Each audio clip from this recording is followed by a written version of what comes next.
show of hands, who fell asleep in geometry? Well, these guys didn't. At least not during the part about triangles. Are they mathematicians? Are they physicists? Or are they racers? Hey, this is Pocono, where you can be, heck, you have to be, all three.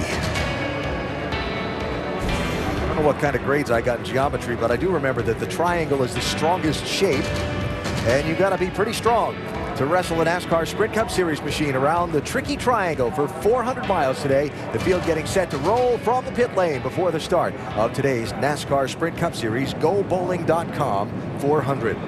Our ESPN in-race reporter, Denny Hamlin, has a pretty good record of success here at this racetrack with 4 wins, 7 top 10 finishes in his first 9 races. But since they repaved the track, it's gone from Hamlin really being stuck like glue to this slippery pavement to maybe slipping around a little bit on the stickier pavement. Go figure that. I'm sure he's trying to. He's our ESPN in-race reporter today. Hey, Danny, Dale Jarrett, the ESPN. You with us? 10-4. Hey, Denny, I know we can't do anything about the weather, but I have to believe that you and your 11 team could have really used some time on the racetrack there yesterday. Even with your outstanding record here, do you have an idea of what to expect from this car as you get ready to start today? Realistically, no. It's going to be a crapshoot. We obviously have been searching for some speed here lately, and really our qualifying hasn't been bad, but our racing, especially in traffic, has struggled. So we've been working with that and trying to get it better. So we're trying some different stuff today, and we'll see if it all pans out for us. All right, Denny, our mailbag question comes from a young man in Evansville, Indiana. This is his question. He says, "Hello, Denny. I am Hunter Devine, and I'm 11 years old. I would like to know which was harder to come back from in the race car, your back injury or your leg?" I'd say the back has been more of the nagging issue, but you know, the knee was the most painful by far, trying to race with that. But this one, I feel most comfortable when I'm inside this FedEx Office Toyota. So as long as I'm racing, I'm good. So hopefully we'll just keep it on track. All right, Denny. Well, we know you're always good here, so look forward to talking to you later in the day. Now, Andy's going to talk to your crew chief, Darian Grell. 10-4, thank y'all. Hey, Darian, Andy Petrie in the booth. You have us? Yeah, I got you, Andy. Hey, Darian, you got a driver behind the wheel that has a ton of success here before they paved this racetrack. But since they paved it, just how different is this surface now to set up for? It's a whole different animal now with the fresh asphalt there. Tire wear used to be an issue, so tire management was a big deal. So now it's all about pure speed and track positions. We're going to fight all day to try to stay up front. Well, okay, Darian, can we expect to see some strategy calls on pit road today? Yeah, I think you'll see them from one end to the other of both sides of the spectrum. So looking forward to playing the game today. Okay, man, I hope you hit it right. Thanks a lot, Darian. Good luck. I like that. Thank you. Look forward to playing the game today. There'll be a lot of that going on pit road. Has some great ESPN high-definition onboard cameras from onboard these race cars. Didn't I just say onboard there? I'll get that right. Brad Keselowski's got our Ford EcoBoost on board. Makes sense. It's a camera on board a car, right? Work with me here. Denny Hamlin's got our Toyota on board. Tony Stewart, a little different look to his car today, and carrying our GoDaddy on board. Kyle Busch has the Goodyear onboard camera. And 6-time Pocono winner Jeff Gordon with our Sunoco on board. Yeah, that's what I thought. And the wind is a lot stronger today. Tailwind off of 3. It's pretty darn strong. Eddie DeHaan and Spotter talking to Jeff Gordon about the wind conditions as he gets ready to start. Kevin Harvick has our Sprint onboard camera. Indy winner Ryan Newman with the Mobil 1 on board. And the pole sitter, Jimmy Johnson, has our Chevy on board for today's race. Don't forget you can check out NASCAR.com/RaceBuddy and watch all the live race coverage from Pocono with 10HD live race views, live chat, and live leaderboard. NASCAR.com/RaceBuddy.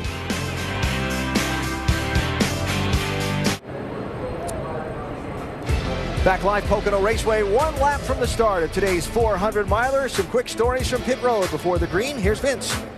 A week ago at Indianapolis, a mistake on pit road cost Jimmie Johnson and this 48 team an opportunity to kiss the bricks. But Jimmie didn't dwell on it despite the pain that it caused everyone on this team. In fact, he said, clear your mind of the mistake. And when I come to pit road this weekend, I want you to jump off this wall and be fearless. Dave Burns? Lately for Kyle Busch, Pocono Raceway has been two-faced. He's coaxed a lot of speed out of his race car, but 2 of his last 3 finishes have been disasters.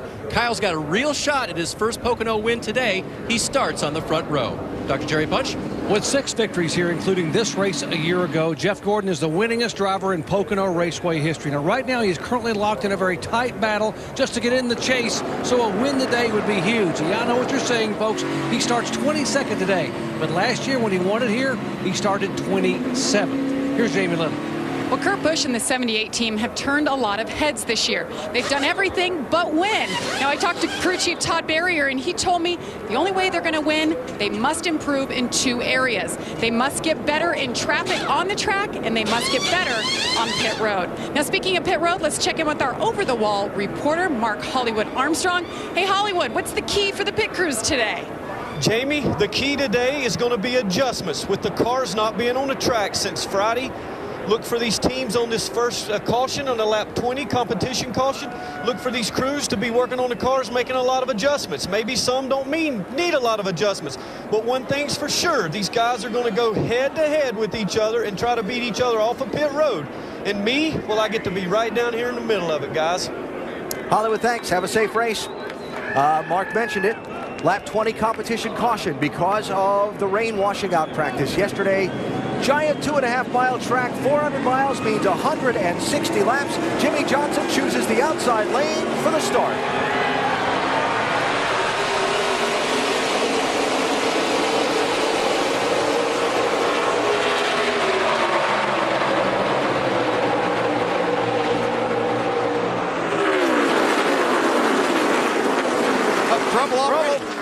Cars around and stacked up into the wall.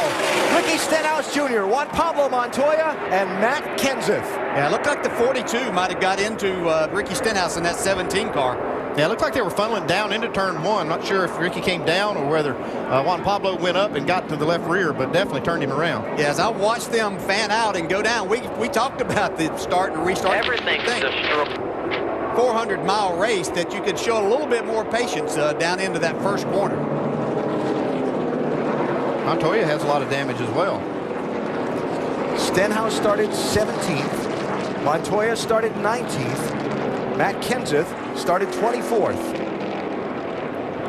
I saw Montoya really go to the inside here early. After he crosses his start-finish line, look at him jump out then. He's getting a big push there. Of course, they're fanned out 3, 4 wide at least getting down in here. Let's see if Montoya slips up or if Stenhouse comes down. Yeah. Racing. We're definitely fighting over real estate.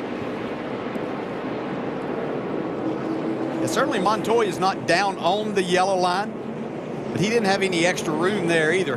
Carrying a lot of speed down in there, even though they're just getting through the gears and up to speed. Watch how much damage this 17 takes, how quickly.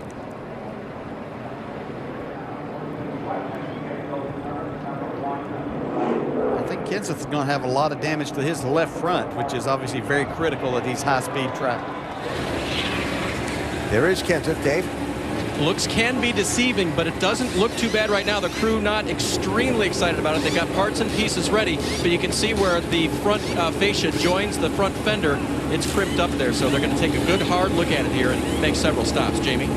And Chris Heroy, the crew chief for Juan Pablo Montoya, said, let's try to work on it in the pit box. You see substantial damage in the front end. They had a lot of body work to back it up and fix it. Right front fender, left front fender, the splitter is severely damaged. It's going to take quite a bit of time for them to work on this, and I'm sure, Alan, they're going to be in quite a few more times. Yeah, what a mess. So, turn 1, lap 1, 3-car incident, which results in pretty significant damage to all 3. The most severely damaged, Ricky Stenhouse Jr., who has driven his car to the garage to have the back end of it.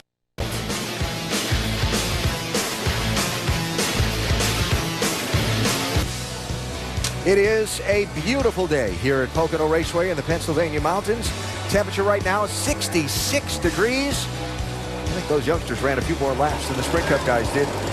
Definitely running cleaner. Yeah. And the fans zipping about the midway.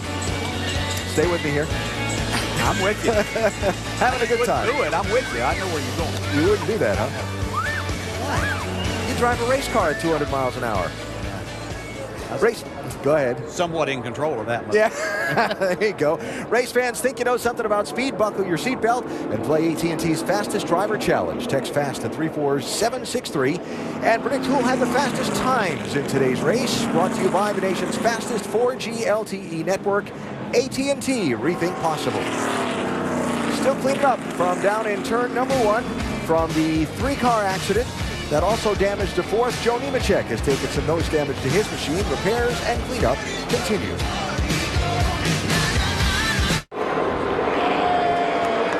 Green flag. Restart at Pocono. See if they can make it more than one corner.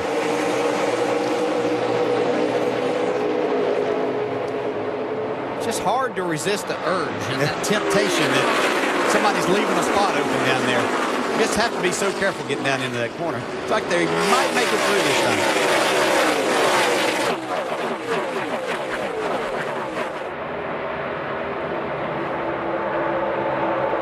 Denny Hamlin, a little flare out to the inside. Trying to get 2 for 1. Looks like he might get it done, too. He'll have the preferred line getting into 3. Clint Boyer to the bottom, 3 wide in the 15. See,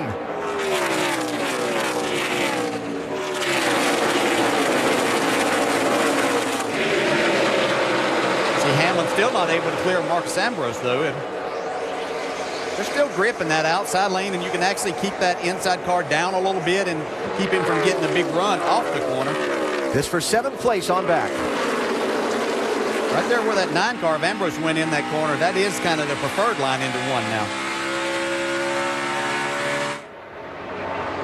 Ambrose does a good job to hold him off. Kevin Harvick, 29. Joey Logano, 22 for 9th place with company.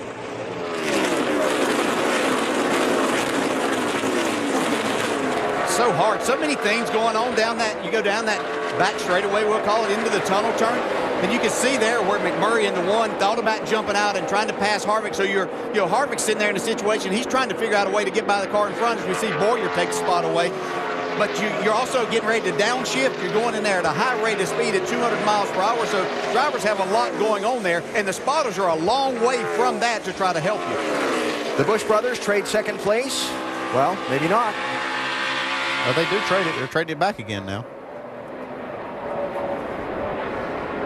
Long as they're playing nice together. I'm sure Kurt's probably thinking, come on, breathe brother. on the back stretch there. You know, hey, this time of the race, you could have let me have that spot. We didn't need to race down here into the tunnel turn now.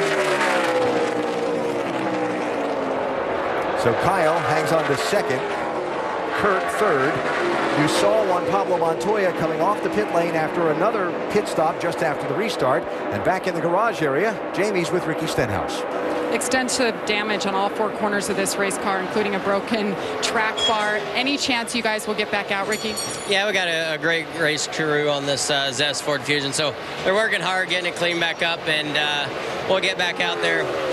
Luckily, we had nationwide insurance on it. It's not looking too good, but we'll get back out there. Looks like the 42 just ran straight in and forgot to turn or forgot we were going left. I'm not sure. Seems like he forgets a lot these days. So we'll get back out there and we'll remember that one for sure. He won't forget anytime soon. Little marker added to the chart. Yeah, that. And no, a young man, Ricky Stenhouse, in his first full year in the Cup Series, he's needing time, in the seat to learn more about this racing and this racetrack where he hadn't done a lot of racing. So that's what's devastating to him, is that to happen early on. And even if he gets back out there, it won't be a learning situation because his car won't be up to speed. And you saw he didn't get many laps of practice here on Friday. Got into the wall a little bit, and they had to stop and repair the car. And so his practice time already was limited by the incident in the Friday practice session. As you look at some of this spread out and in line, I'm just thinking back to those opening laps, and we talked about the lack of give and take both on the initial start and the restarts, and we talked about the urgency of restarts. I guess these guys are really feeling the urgency to get everything you can as fast as you can. There's a lot of pressure in that garage area to make the chase. You see all these guys that are on the bubble. There is a lot of pressure down there. And everybody feels it, and I'm sure the drivers are feeling it too.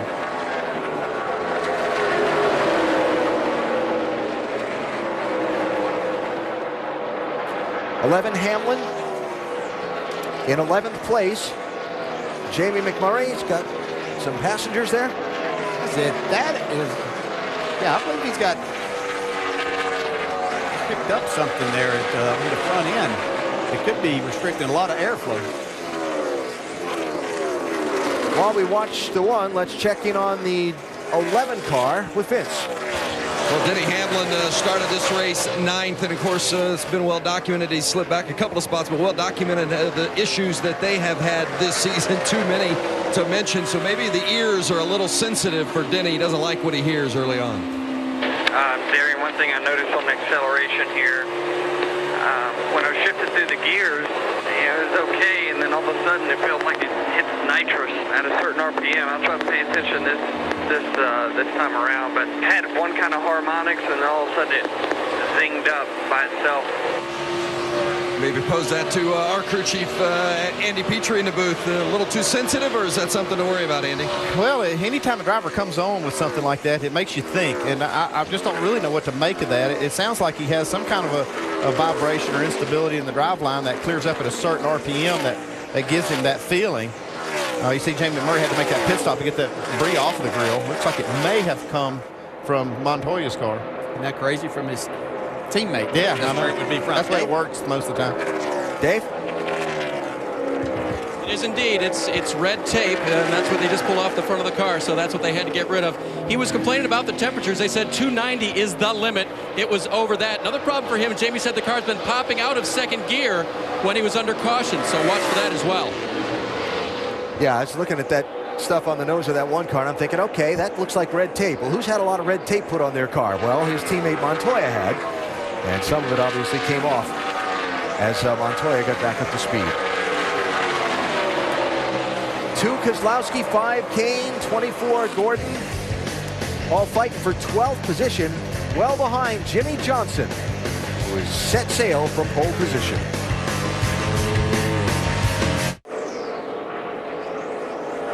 Caution has just come out for the second time today here at Pocono Raceway. Denny Hamlin running in 12th position, crashed in turn number 3. You see he's driven his car back into the garage area, but is none too happy about it.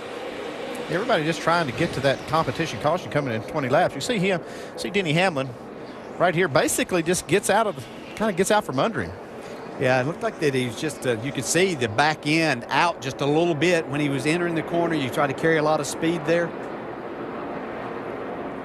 Once it starts stepping out with these cars, you're carrying so much speed, you just don't really have a chance to catch him. Like he just got sideways as soon as he went for third gear. Yeah, that's a late shift right there, what I would think going into that corner. You generally want to do that just as you enter the corner. So I don't know if that could not have maybe got the RPMs matched up, and it could have wheel hopped just a little bit right at that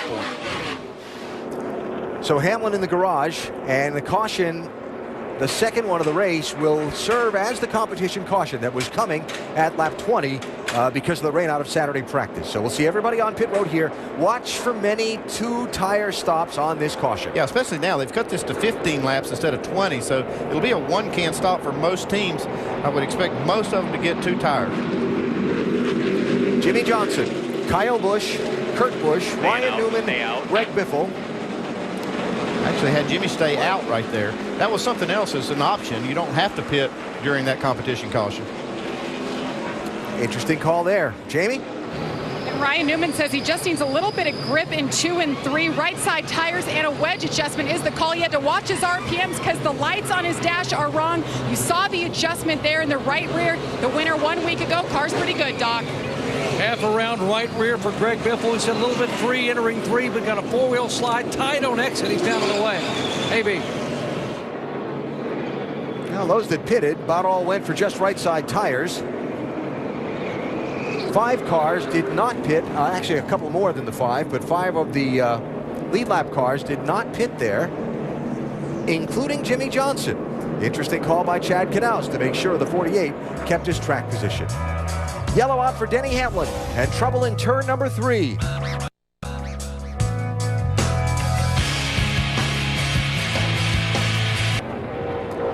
Denny Hamlin watching the repairs on his car and trying to explain what happened to Darian Grubb. Hamlin in the garage after the crash at lap 14 that put us under caution for a second time in this race. Green flag, variety of pit strategies. Watch a little racing here, then we'll recap them. That's Ambrose down low, 4 wide.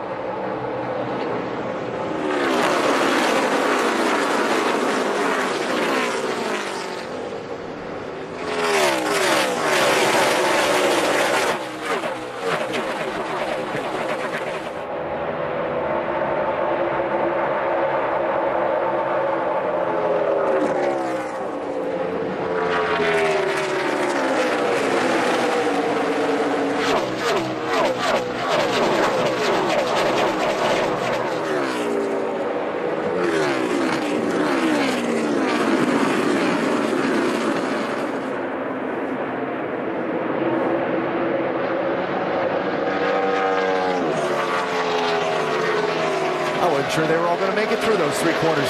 They weren't either, but yeah, I've talked to a number of drivers yesterday that were talking about, probably more of them said that they felt like that the track had lost even more grip from the time they were here in June, what time they got on Friday.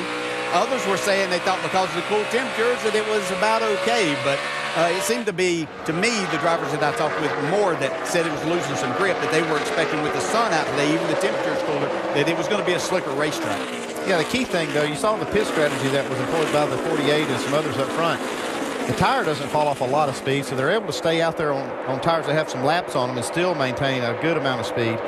And I think what you're seeing there is these top 4 or 5 that did stay out, they can make that next pit stop under green and not lose a lap, similar to a road course, which makes that a really good strategy for them. The key, though, for the guys that are behind Jimmie Johnson is to try to stay within about 10 to 15 seconds of him, because once you lose touch and get about 15 seconds back, you cannot make that pit stop without losing a lap.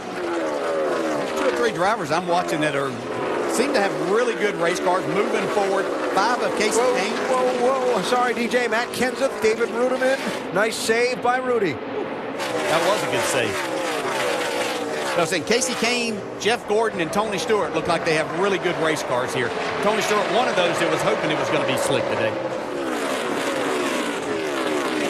So now that this is sorted out just for a second, 6 drivers did not pit under the caution. Jimmie Johnson, Kyle Busch, Casey Mears, Brad Keselowski, Paul Menard, Mark Martin. Most everyone else took right sides only. Greg Biffle was first out. He restarted 7th. Jeff Burton was the first driver that changed 4 tires on the pit stop. He restarted 30th. So there you go. We'll see the 2 car. He was one of those that stayed out too. Brad Keselowski, they've been saying they've had some speed in this car. They wanted to do something. I think that's a good move on their part to get some track position here early, and it does look like they have a good race car. Yeah, it was an excellent move by Paul Wolfe to take this track position. And I talked to some of the guys on the crew, and the reason that they're so optimistic this week is because they've got some new things that they learned since Indianapolis last week that's making their car faster, and that they feel like they're going to have a definite improvement in performance here today. Working the fans, working the shifter, working the brakes, and the pit crew's working the strategy too, Vince. Well, particularly on that 2 car, the pit crew has been an issue for this team throughout the course of this season. They've made some changes for today. 3 pit crew members in different positions, or positions unique to where they were within the last couple of weeks. As far as the race car for Keselowski is concerned, pretty good. In fact, he said the only issue, a little loose on entry in turn 3, but everywhere else, it's solid. That's where we saw Denny Hamlin get in trouble, is on that entry in turn 3. That's a flat corner, and it is kind of tricky, especially with these guys the way they're shifting, actually downshifting, getting into that corner. Yeah, it's always been a tricky corner, and one that you seem to be a little bit on the loose side getting in, but especially with the speeds that we see in these race cars. Yeah, you can see right there, Brad Keselowski did not shift down going into that corner. So he's actually in kind of maybe a fuel-saving mode.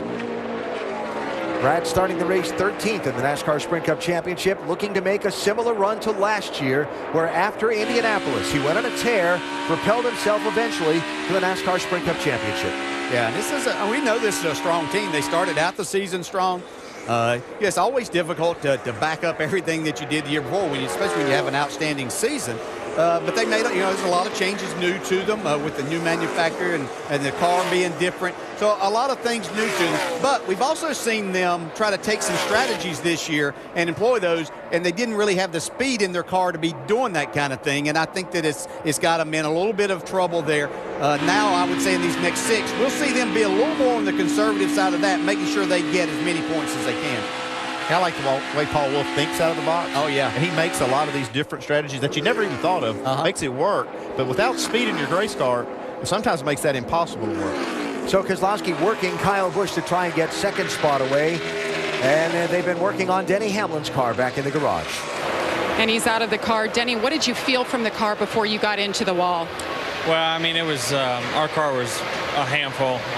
Tried to fight through it to that competition caution, but I was getting run over from behind and just holding up traffic and just let off in the corner, and it just breaks loose. It's what we've been fighting really the last 7 weeks or so. Just cannot get into the corner, and our cars have been a handful. I know how to drive this racetrack, and we just have not not hit on what it takes here these last couple months to get our speed where it needed to be, and we were struggling again today.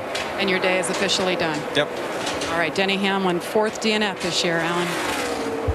And Jamie, at this point in their season, no sense in putting Denny back out there in a patched-together race car. You see Brad Keselowski still trying to take this second spot away from Kyle Busch. A lot of things that they're doing to these cars to get speed as the 2 car does take over that second spot makes these cars drive worse, and drivers are having to adapt, and then they're having to work with the drivers to, once they find that speed, then try to adapt back and get a little bit of more comfort in the car for the driver's sake so that they're not in situations like that. We know Denny Hamlin, his record speaks for itself at this racetrack, but just makes it difficult. Ryan Newman, the Indy winner, 39, working on a spot from Casey Mears in the 13. Casey Mears, one of those that stayed out, did not make a pit stop. And Newman's crew had a little bit of problem on the right front, even though they just took 2 tires, where they were spot on last week with all of their stuff. They had a little problem, so it set him back. But same race cars last week, and they've got plenty of time to get it back to the front. And 8th place, changing hands. Casey came in the 5 by Kevin Harvick in the 29. What I've seen that 5 car go wherever he wants to go and make passes so far. Just riding aboard with Kevin Harvick, you can see there Casey Kane. But I've seen him on the outside of cars. I've seen him go through the middle of the racetrack and be right here on the bottom when he needs to. This is a fast car here. Yeah, I like that move he made right there. You can see that car really pointing down to the bottom of the racetrack without getting loose. And that's a sign of a good race car. Before the pit stops, Kevin Harvick had been moving up, now slipping back a little bit, Doc. Yeah, he complained the car was really loose, Alex, and loose in turn 2. They made an air change in the right rear and a track bar change, and Kevin just said a moment ago that nothing worked. It did not get tighter. If anything has gotten looser, he said, guys, we really got to tighten this up. I got my hands full out here right now. Yeah, and sometimes you just put those 2 tires on there. You're not exactly sure how that's going to react. So now they're in a question of, okay, was it the tires or the adjustments? Yeah. But you can see him fighting it. Yeah. So Harvick hanging in 9th position at the moment. Jimmie Johnson has led all of the laps so far, but not yet made a pit stop. We'll see the fast 48 on the pit lane very shortly.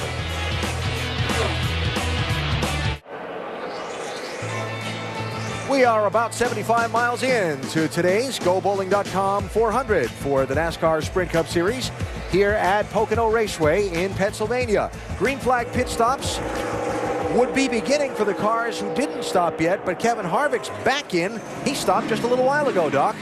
Yeah, absolutely. Take a look at the left rear. They're going to go make a major chassis adjustment. 4 tires for Kevin Harvick. You heard him say he had to tighten the car up. The adjustment they made before with the track bar didn't do much. So Gil Martin calling for 4 fresh Goodyear tires.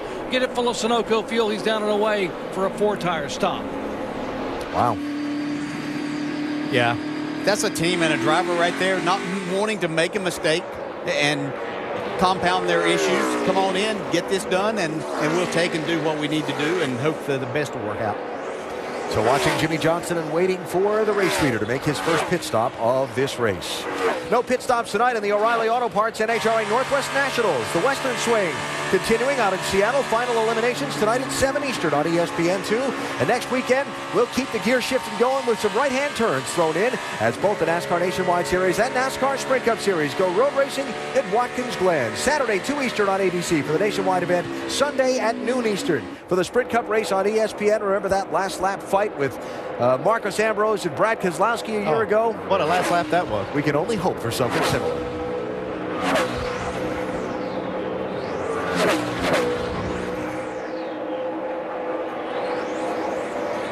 Johnson, Keselowski, the lap car of Harvick. Yeah, you see Harvick was just far enough back in that running order when he made a stop that he did lose a lap. I think Jimmy Johnson will be able to make his stop without losing a lap and get back out on the racetrack, but a lot of these guys will go a lap down. Good look back through the top 20 here.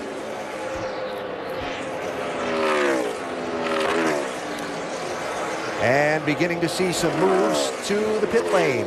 Both Casey Mears and Mark Martin are in. Doc?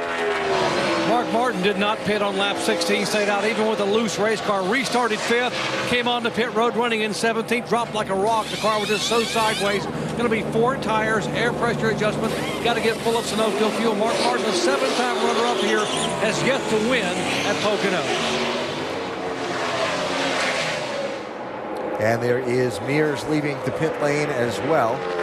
Johnson, Keselowski, and Menard, along with Kyle Busch, the others who did not pit yet in the race. So how about a little 4-wide action back in the pack? Yeah, this is pretty exciting, I believe. So this started at 3-wide, and then another car, Danica, comes out of nowhere, uses the draft, and she's going to come out in front of this whole group. Nice move right there. Yeah. Martin Truex, 56, struggling right now. That's why we love Pocono. That kind of stuff. This time. Okay. Went a long way. Yep. We saw him saving fuel on the pace laps, shutting that car off when we were checking our onboard cameras. So Brad Keselowski goes by to lead a lap for a championship bonus point, while Johnson, the leader, pits. Kyle Busch following him in. Dave? Kyle had fallen back to 4th with a very loose race car. He'll get it full of Sunoco fuel. They will make a chassis adjustment. It'll be a track bar adjustment. They will lower it. Vince? The 48 of Jimmy Johnson says it's just a little too tight off of 2. Doesn't feel like the right rear is in the track like he needs it, and a little too free off turn 3. It's a 4-tire change and a chassis adjustment for the 48.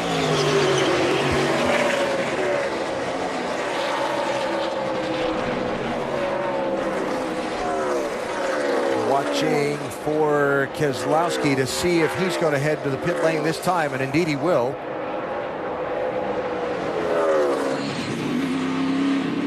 That's a good move by Keselowski to get those 5 points, get on pit road, just kind of stay in sync. Switches all the way down here.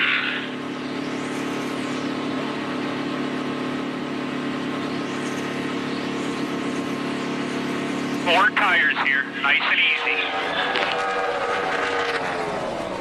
There he is, Vince. Pit stops have been an issue for this team this season. They've made an adjustment in their right rear carrier and rear changer for this week, and they're hoping for better stops. They say that's been one of their biggest issues throughout the course of this season, so keep an eye on that today. Keselowski says a little too free on entry early, but it's been getting better. 4 tires for Brad. It's a decent stop for Brad. Did I say points? He'll get a point for leading. Always valuable when you're trying to get in the chase, for sure. You know, you never know what it may take. Especially for that team. They're sitting right on the ball. Hate it when those flashbacks happen, huh? Something for so long, hard to get out of here. Yeah, exactly. You know?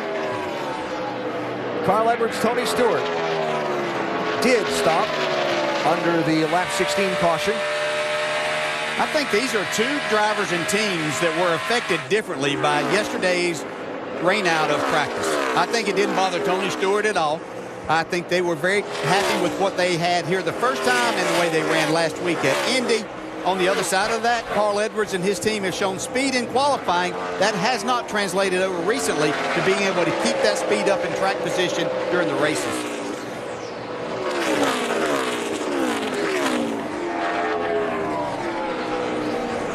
So this is a race for 5th and 6th place.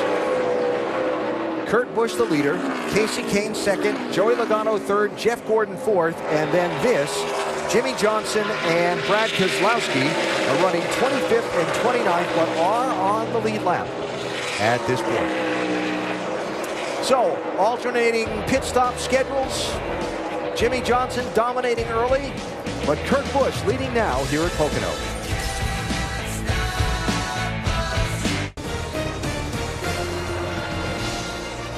Now, the opening 100 miles of today's NASCAR Sprint Cup Series race at Pocono, subtitled Things That Go Bump in the Day.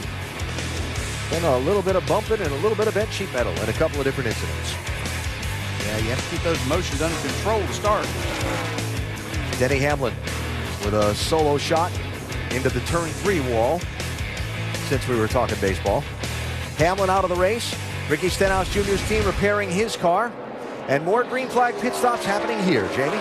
Carl Edwards started this race third. The car's been loose since the beginning. Track bar down to help that. 4 tires. Good stop. Doc? 31 car, Jeff Burton said he thought he had a better race car than what they qualified with, but the race began and they had been, to quote Jeff, way loose. Major adjustment. 4 tires. Burton is away. Looking at the 9 of Marcus Ambrose, he's been fighting loose throughout the course of the day. They made a chassis adjustment going to 4 fresh Goodyears and Sunoco fuel. They've got to get him snugged up. He said it's been wrecking loose. Dave? Snugged up as well for Casey Kane. Turn 1 is a little bit tight, but everywhere else he is loose. Sunoco fuel, 4 tires, track bar, and air pressure adjustment. Jamie? Todd Berrier said the only way they're going to win with this 78 team is to get better on their pit stops. The car has been loose. It was 4 tires, 13.9. Nice job. The 39 of Brian Newman said those last changes tightened them up a little bit. Air pressure adjustment and track bar, 4 tires, Vince. Tony Stewart been running well here this weekend and certainly was good here in June. Says he's happy with the car now, just needs it to cut the center better. 4 tires and air pressure. Remember, Ryan Newman's lights on his tachometer not working right, so he's got to be very careful. Did our tags off or something then? Because I really did not, I didn't speed. That's Carl Edwards serving a pass-through penalty for speeding entering pit road. Yeah, they made a change in second gear ratio since the last race up here. And we heard Ryan Newman's team say that they had marked his dash wrong because of that change, and that may have been what got Carl Edwards in trouble. Have we ever heard a driver ever say, yeah, I wasn't? No, there is that. Just check. We've heard some fleet on their children. Here's Jeff Gordon. Absolutely. Jeff Gordon started 22nd, gained 10 spots. The first 10 laps, comes on the pit road, running in second spot. Said the car not as tight under throttle. Right rear chassis adjustment, 4 tires, away 13.2 seconds.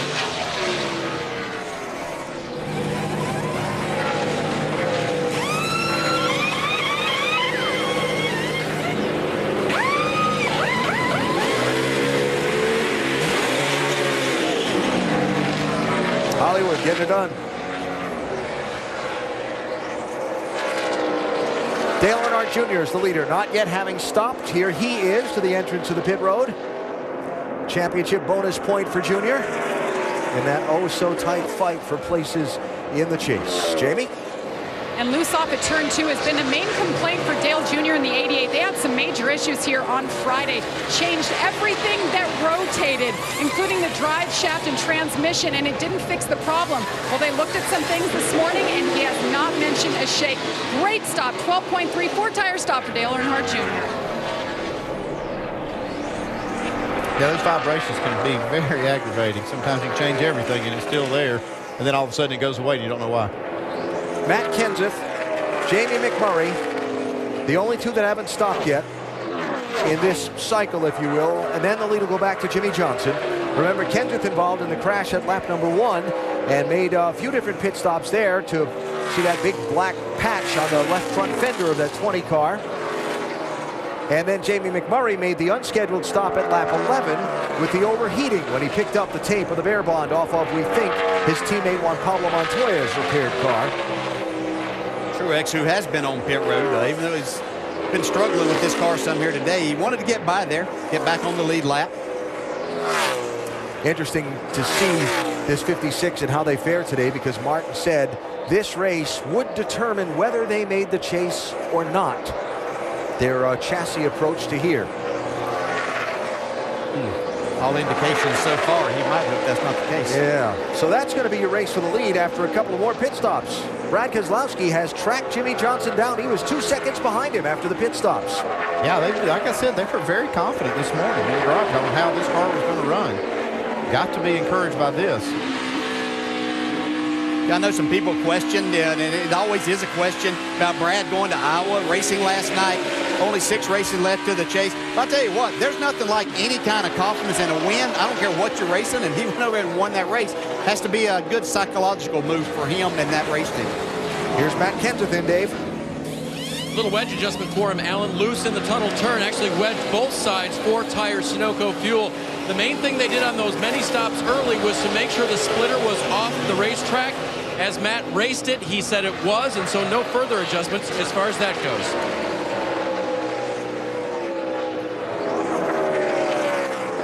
So now Jamie McMurray, the leader, and this the race for the lead once McMurray stops.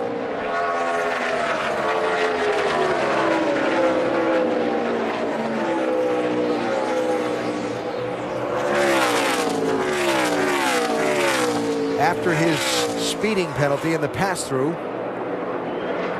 Carl Edwards finds himself well back in the field.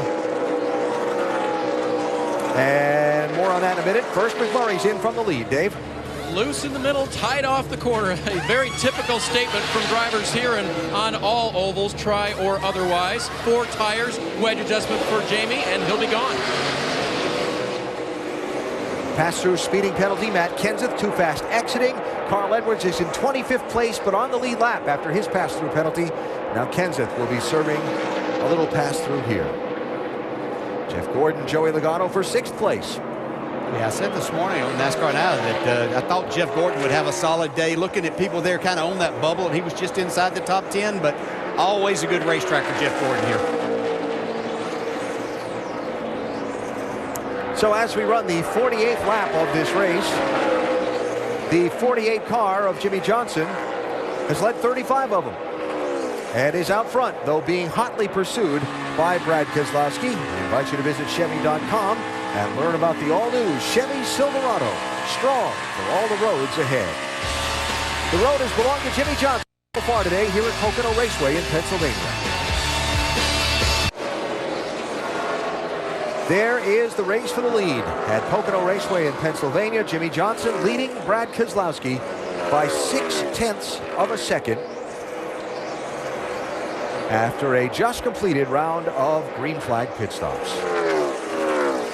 Taking a peek back to Jeff Gordon in 6th place as we give you unlimited access to the NASCAR Sprint Cup Series with NASCAR Mobile 13 and unlimited talk, text, and data on the Sprint Network. Jeff Gordon, the biggest mover today. The 6-time Pocono winner started back in 22nd place. You see he's up to 6th. He got 2 of them at once in that lap. Yeah, I can tell you how he's doing. He's doing the fast car. He had the fastest lap the last couple of laps. And I think whatever they did on that last pit stop was definitely in the right direction. Get unlimited access to NASCAR with the NASCAR Mobile 13 app. Join the family with the Unlimited My Way plan. Guaranteed for life only from Sprint. See sprint.com/speed for details. Trouble in turn 2. David Gilliland has hit the wall.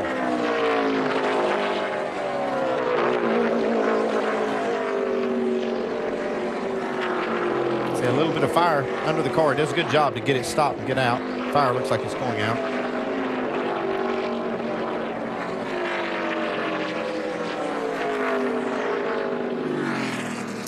That has the look of one of those, right front. Yeah, it looks like it could have. First into the wall crashes. Yeah, I just got a glimpse of that right before he hit the wall. It looked like it took a right-hand turn. Unless something came out from underneath the hood first and sent him up that way. Like he set off the fire extinguisher before exiting. It was a lap down in 32nd when that happened.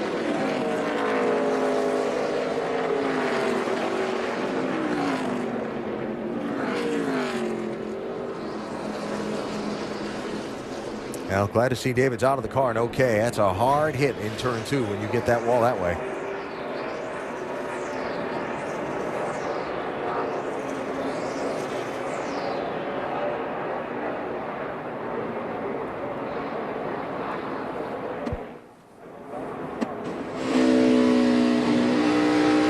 just took a right-hand turn. Don't see any fluid coming out. I have a feeling it wasn't probably a tire failure or ran over something.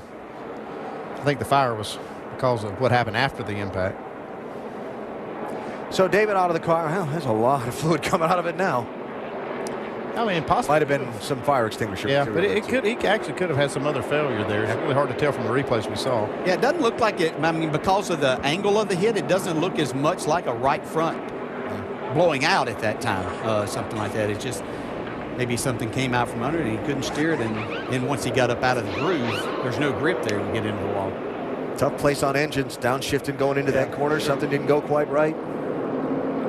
See some more strategy being played here. Jimmie Johnson's in. Jeff Gordon stayed out, looked like. Dave? Well, Kyle Busch is going the wrong way. He said it, car starts awesome, but it just doesn't have the turn it needs by the end of the run. So they're going to come in and make a chassis adjustment, 4 tires. Jamie? And Kurt Busch, the call was right sides only. Been great on pit road today, saying a little snug in the center, loose off. Vince? The 48 of Jimmie Johnson's a little snug through the center of turn 1, but his biggest concern, and this is a concern they're going to go after on this stop, is just too free off of turn 3. So it's a chassis adjustment and 4 tires for Jimmie Johnson in the 48.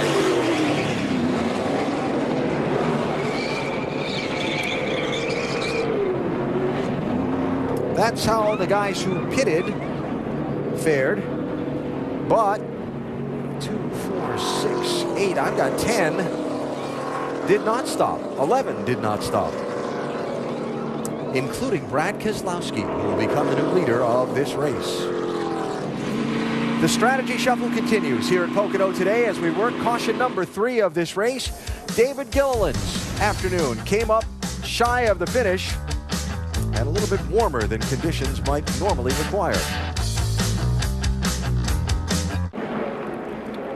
Back at Pocono Raceway, also known as everyone's favorite scalene triangle, we're 55 laps complete with pit strategy playing a very interesting role in this one. Now, right now, Brad Keselowski is out front. He did not stop. Jimmie Johnson did.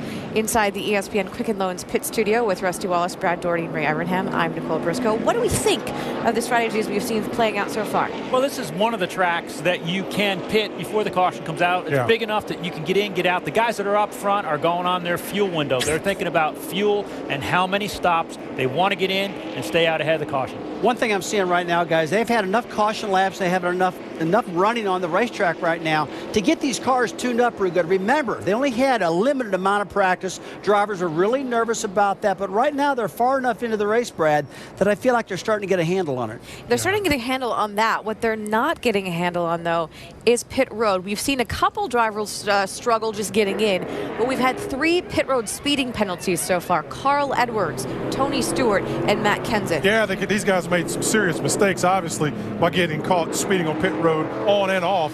So you've got to do a better job. You got to pay attention. Track position is so important here. If you lose it due to a penalty, it's very hard to get back. You know who has track position right now? Brad Keselowski. What are they thinking down there, Vince? He does have track position, some different strategies at play. Paul, what were your thoughts on staying out there? Well, we decided coming into the race we're going to run our own race, run our own fuel windows if our car had enough speed in it. And so far, the Reds Apple cars seem to have good speed. It seems like there's a group, about 5 cars that are pretty quick. We feel like we're in that group, and we're going to continue to run our fuel windows here the rest of the day and see what we get. Thanks, Paul. Alan?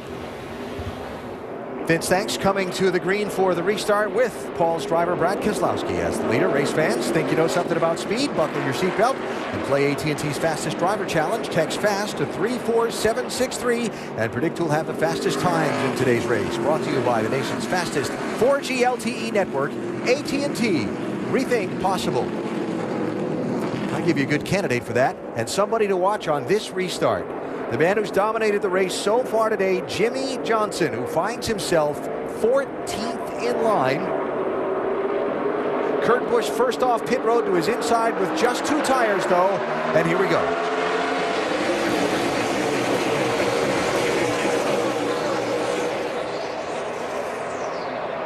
Jimmie Johnson opting to put himself in the middle going down into turn 1.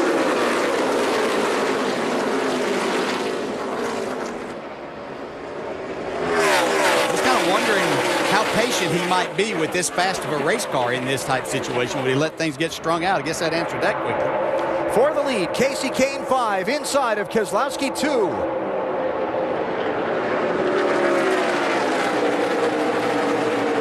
First time we've seen this 5-car up with any track position today. But what we've been watching him come up through traffic extremely fast.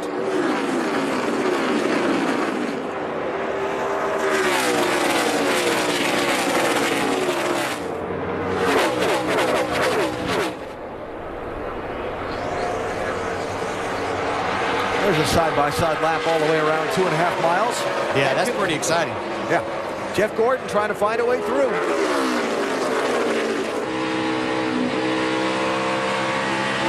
I'll tell you what, it's impressive to watch that 5-car be down on the inside where a lot of people have struggled aerodynamically and trying to get back to the throttle and have enough speed up out of the corner to make a pass.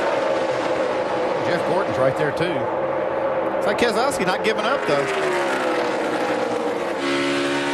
See how fast that 5-car went through the center of the corner, though, and then back to the throttle. Yeah, and he's handling down the straightaways pretty good.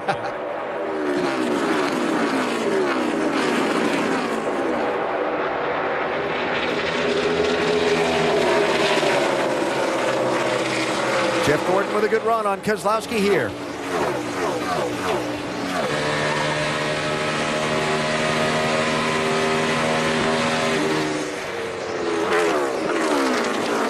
Every driver, I think, has a place that when things aren't going exactly like you want them, you're looking forward to going to that spot. And Jeff Gordon's spot, he has a lot of places he can say that about, but I think Pocono would be right at the top of that list.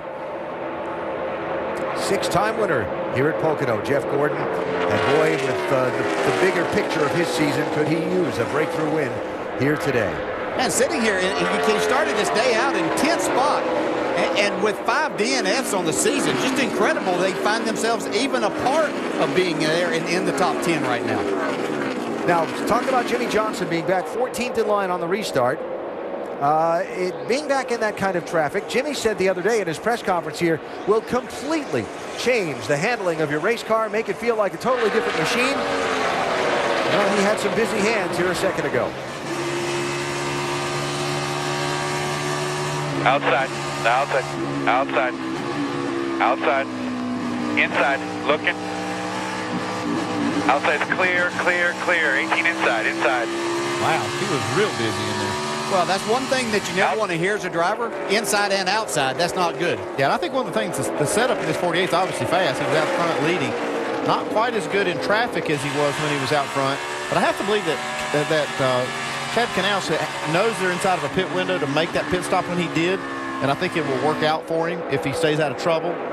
The other teams like Brad Keselowski, I don't think that they were inside of a pit window. Jimmy should still only have to pit 2 more times, and I think you'll see that same thing for some of the cars that pitted with him. But you'll see an extra pit stop by the 2-car. So, Andy, for folks that are new to NASCAR, this pit strategy today being played like a road course. You count backwards from the finish, and it opens up to do that because if you're one of those lead cars, you can make a green flag pit stop here without losing a lap. Yeah, and that works on a road course for almost the field because they can stay, like you said, make that pit stop and get back on the track without losing a lap. Here, it's not quite as big of a no-brainer because you have to stay within about 10 to 12 seconds of the lead to be able to make the stop and get back out without going down a lap. Yeah, and we heard another key point that Paul Wolfe made just a minute ago. This week, they have the speed in their race car to make this type of strategy work, where they've been trying to do that at some other places and just didn't quite have everything that Brad needed in the race car to make that strategy work out. Here today, I think they're on a good track with speed in the car and a good strategy involved. So Keselowski racing for second with Jeff Gordon while Casey Kane is out in front. He joined us in the Quicken Loans ESPN pit studio during NASCAR Countdown and had a pretty good bit of confidence in his ability to get it done today here at Pocono. Past performance does not indicate future results, but Kane has won here at Pocono before.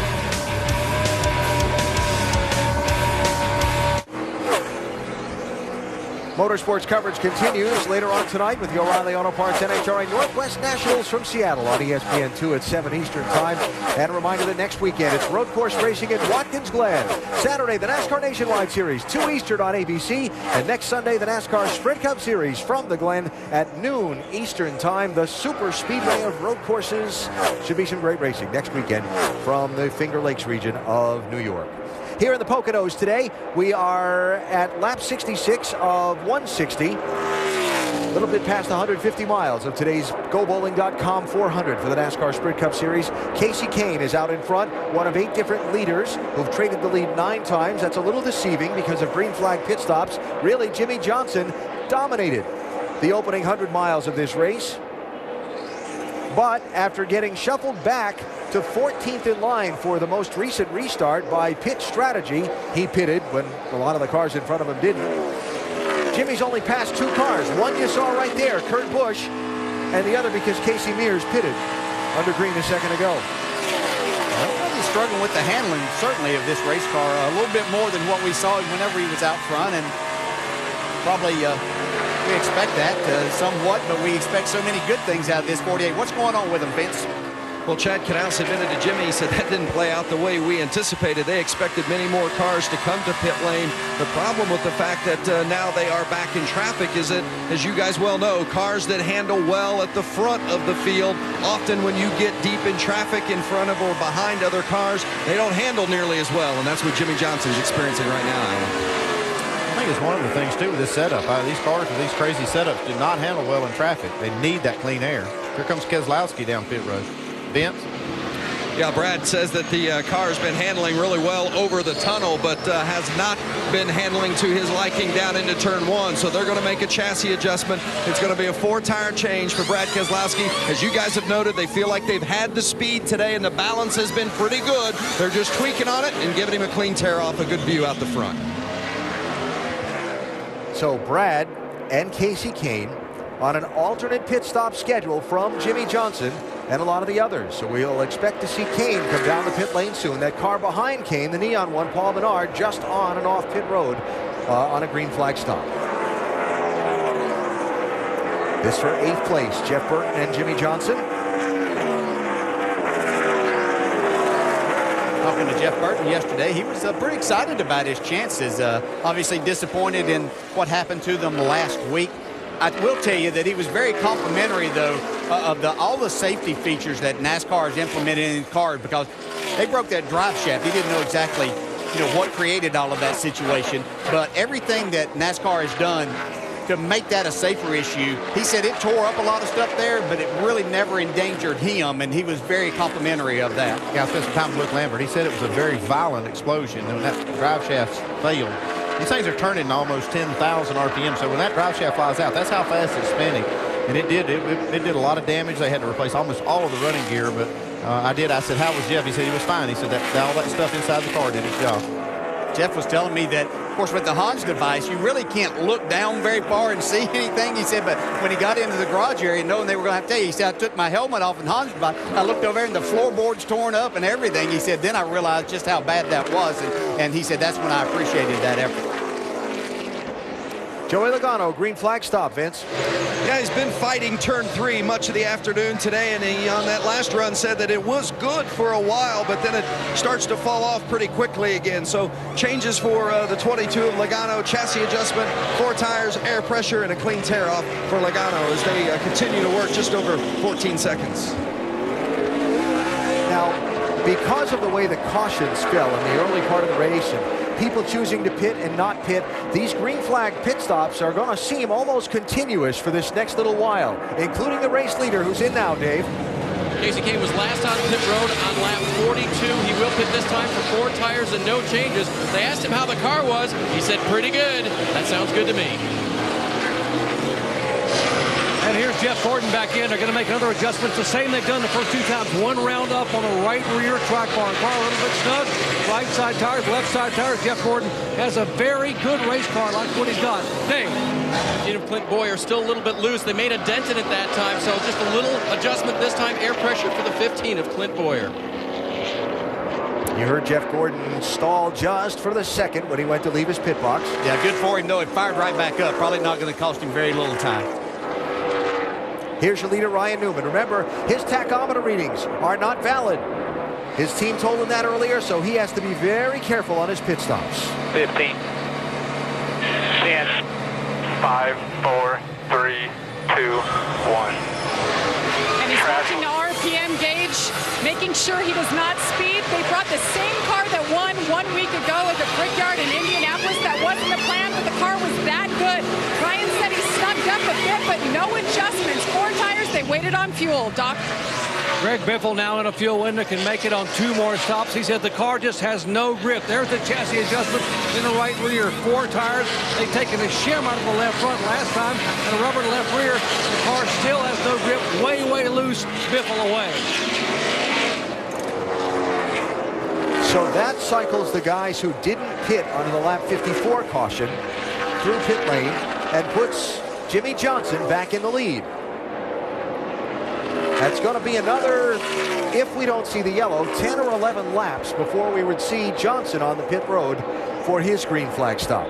Yeah, and this is where the strategy works. You know, even way back we talked about how bad his car was in traffic. Now he has the clean air, and if this thing goes green, this strategy will work for him, it looks like.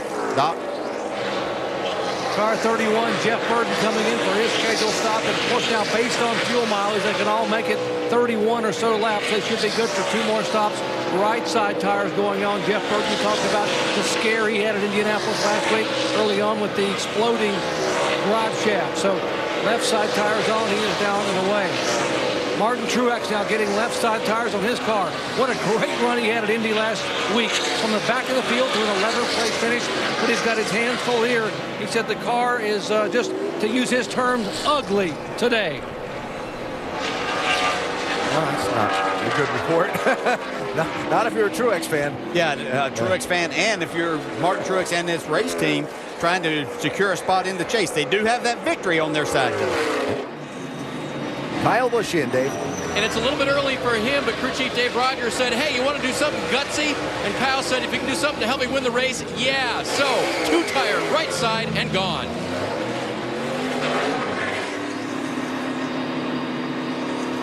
Well, that's different. Yeah, that was interesting there. You don't see many 2-tire green flag stops anymore, that's for sure. They short pitted from their window. They got just rights, topped off the fuel. Let's think about that. Well, think that was Jimmie Johnson is the race leader.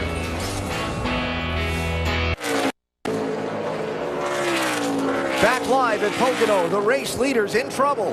Jimmie Johnson with the right front tire down and damage to the right side of his car while leading this race just shy of halfway. 0 speed. You know, when these cars don't handle as well, we talked about it, looked like Jimmy was struggling with his car. You'll use some more brake. Is out. Fine, we're going to need a hood flap. Caution for debris. Get him in here, let's get these tires changed.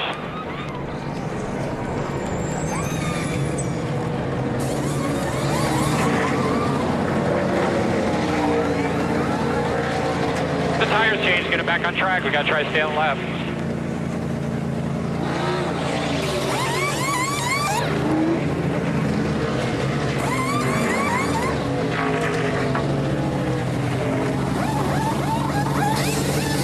Entering 3. Go ahead, you're clear. Going to have some more work to do on that 48 car, but let's go back and take a look at what happened to Jimmie Johnson. Yeah, you can see right here. I mean, just look at the right front. You see it blow out right before he got to that corner. And just blew that flap that's there to let the air pressure out from under the hood if the car spins around backwards right off the car. Wow. Pretty hard lick, too. That is a hard lick, but there are worse places that you can lose a right front tire for sure. That was good. 52.49. Clear. To the wall. That almost has the look of running over something, and that tire floating like that. I was just thinking that's right where David Gilliland hit a little while ago. So, the fastest car for much of this race is now damaged, though still on the lead lap at this point. Yeah, I think he's got a lot of damage, though. They're going to have to address.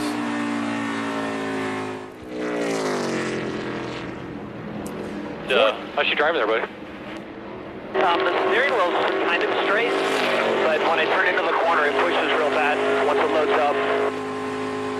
Yeah, I think they got some big control arms and a lot of things they're going to have to work on. 1/8 inch of packer in the right front. 1/8 inch of packer in the right front.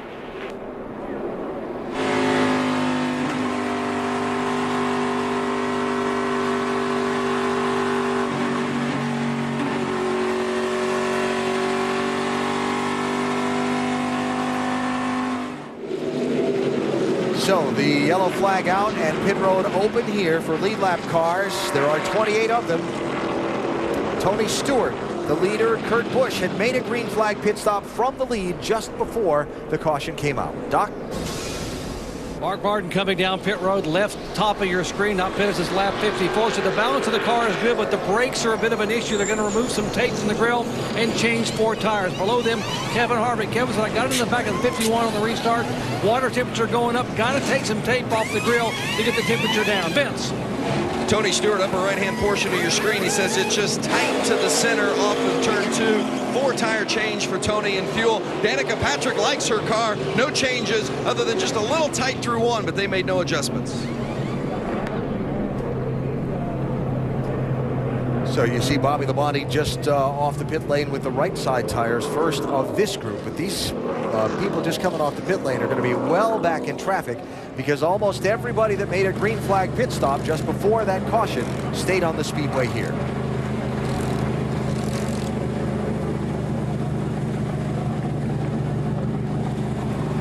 Well, the stunning turn of events here at Pocono as the race's dominant car, driven by Jimmie Johnson, finds itself on the pit lane being repaired after slamming the wall exiting turn number 2.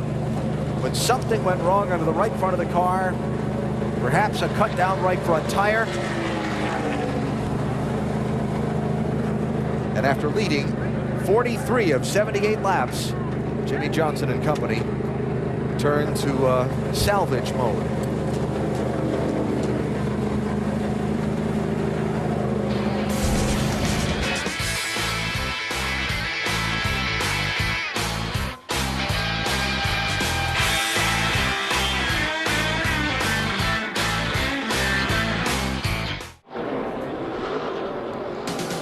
Halfway through the GoBowling.com 400 for the NASCAR Sprint Cup Series at Pocono Raceway in Pennsylvania. Jimmie Johnson has led 43 of the 80 laps in this race, but has got a damaged car after a right front problem exiting the second quarter, and they're still working on it, Vince.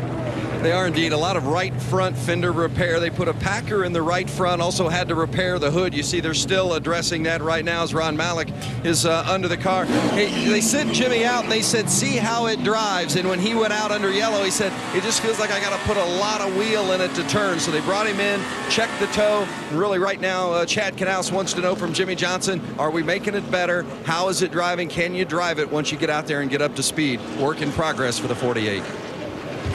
Yeah, you get a chance to see. You'll be able to enter the corner at a fairly high rate of speed right now. You can kind of see how this car is going to handle. And give Chad some feedback if they need to work on it some more. And I have a feeling they're going to have to work on it some more. Yeah, I think the things that are going to be their problems are things we can't see. So Vince is on the Jimmie Johnson story for us, and they're still cleaning up from the 4th caution today at the GoBowling.com 400. Check out NASCAR.com/RaceBuddy. Watch all the live race coverage from Pocono with 10 HD live race views, live chat, and live leaderboard. We are coming to the restart at Pocono Raceway, just past halfway in today's race with Kasey Kahne, the leader, and Brad Keselowski to his inside. There are 31 cars on the lead lap. Matt Kenseth got the free pass under the caution flag. Wave arounds to the lead lap, David Stremme and David Ragan. Jimmie Johnson hit it again while we were away in the break. He's lead lap, 12th place.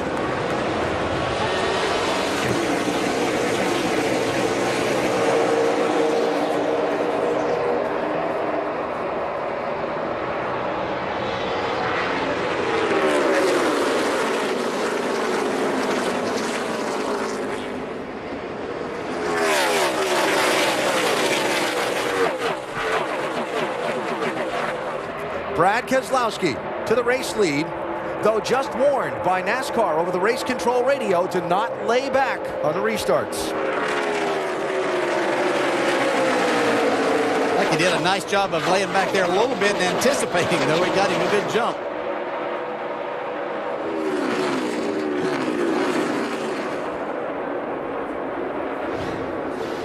Remember, there's that restart zone that the leader has the prerogative to go in between the orange cones.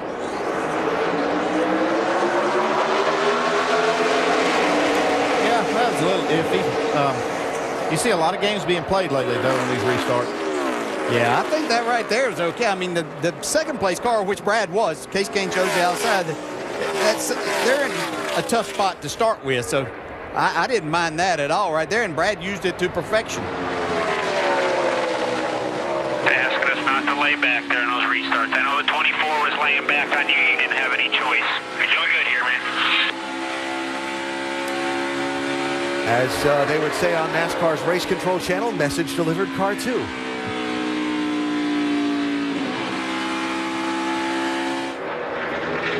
A lot of conversation about Brad Keselowski and his team in these last couple of weeks. Were they going to take off and skyrocket in this late summer stretch, or would they fade and not be in position to try and contend to repeat their championship? Another team and driver that has kind of liked this to kind of be their springboard here at Pocono, where they've had a lot of success and kind of set them on their way. I don't think he's going to be able to keep his 5 car behind him very long. Yeah, he got a big run off turn 1 there, didn't he, Casey? Fast. Yeah, they've made a pit stop since the last time they were racing for the lead, so they may have made Brad's car a little bit better. Looks like that maybe they have. Almirola, 43, picking up a spot on McMurray 1, who's able to squeeze Kurt Busch off in that 78. I talked to Eric Almirola at Indy last week, and he was talking about what a great test they had here. He was excited to come back here with his race car and things that they had learned. Running inside the top 10 right now. Up to the 8th place in that 43.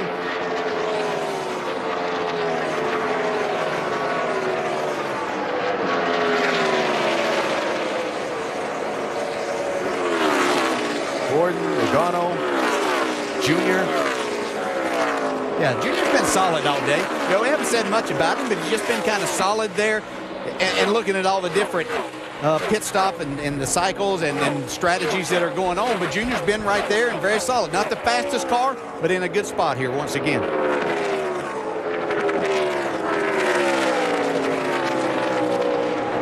And I'll tell you somebody not to overlook at Pocono, but Joey Logano in that 22, right? This track, statistically, one of his best. He does have a win here.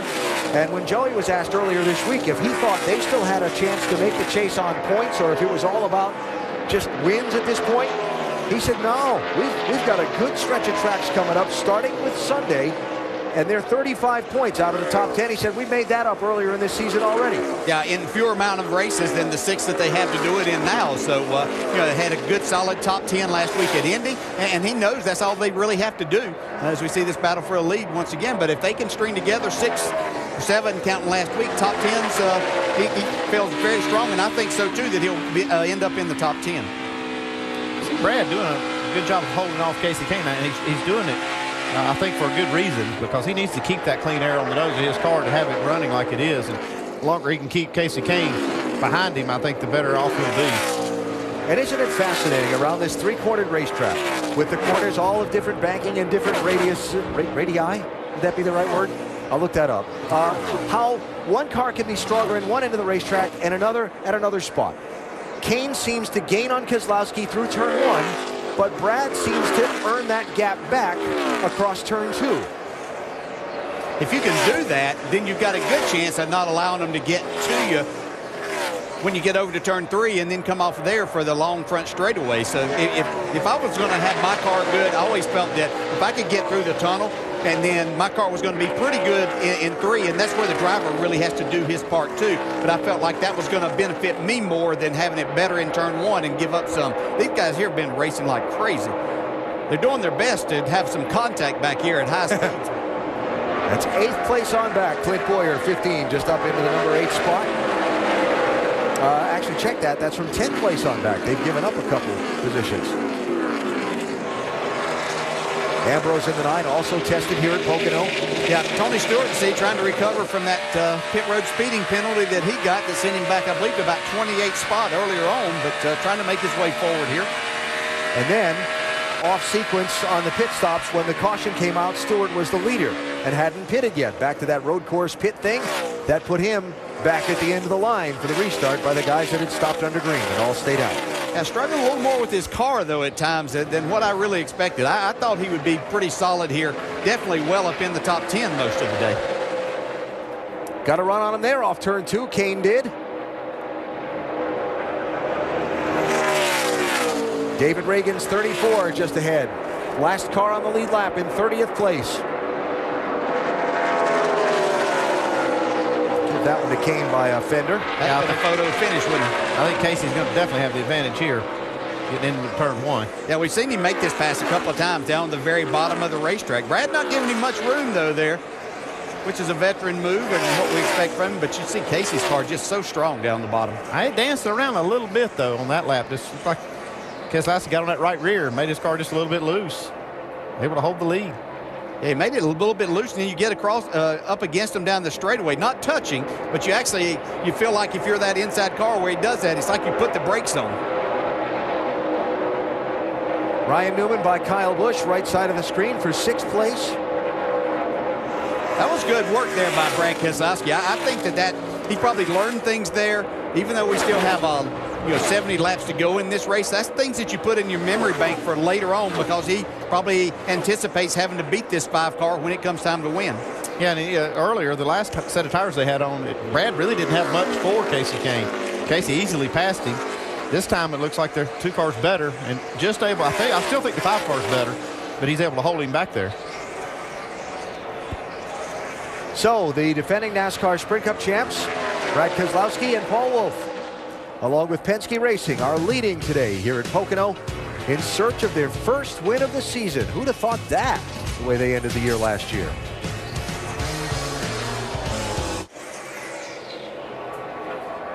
New leader at Pocono, Kasey Kahne, after about a 10-lap fight with Brad Keselowski, has squeezed by the 2 and very quickly run away after he got by. There's the gap, 1st to 2nd. And here's the pass. About 2.5 minutes ago. Got the big run off turn 1. Yeah, very similar to what we saw earlier. No lap car involved this time. Watch Kasey Kahne do a great job here, not over driving down into the tunnel turn. You can see he's under control right there. Watch him get back in the gas and make this pass. Brad was trying to set up the crossover, but nothing doing there. And Kasey Kahne is your new leader as we check fresh off the wire. Served by KFC, Jimmie Johnson. Led, dominated the opening 100 miles, 150 miles of this race. Currently back in traffic after the blown tire and shot into the wall off turn number 2. Denny Hamlin involved in a crash.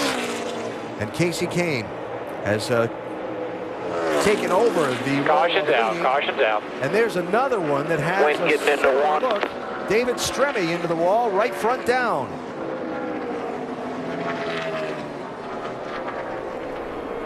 I'm sure this is concerning a lot of teams. We heard a little chatter on the radio about Keselowski. He thought maybe he was abusing his right front. I think once he lost the lead, he backed off a little bit.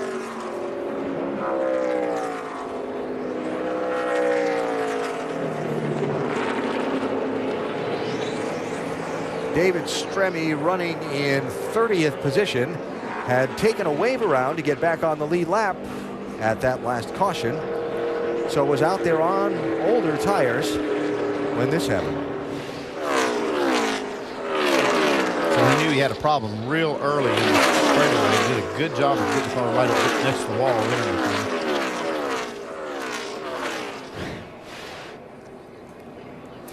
By the way, just going back, we did go and check with David Gilliland and the 38 team. It was right front down that caused the crash on that 38 car. So that, Jimmie Johnson, and now potentially that with David Stremme, has got to have a lot of crew chiefs scratching their heads.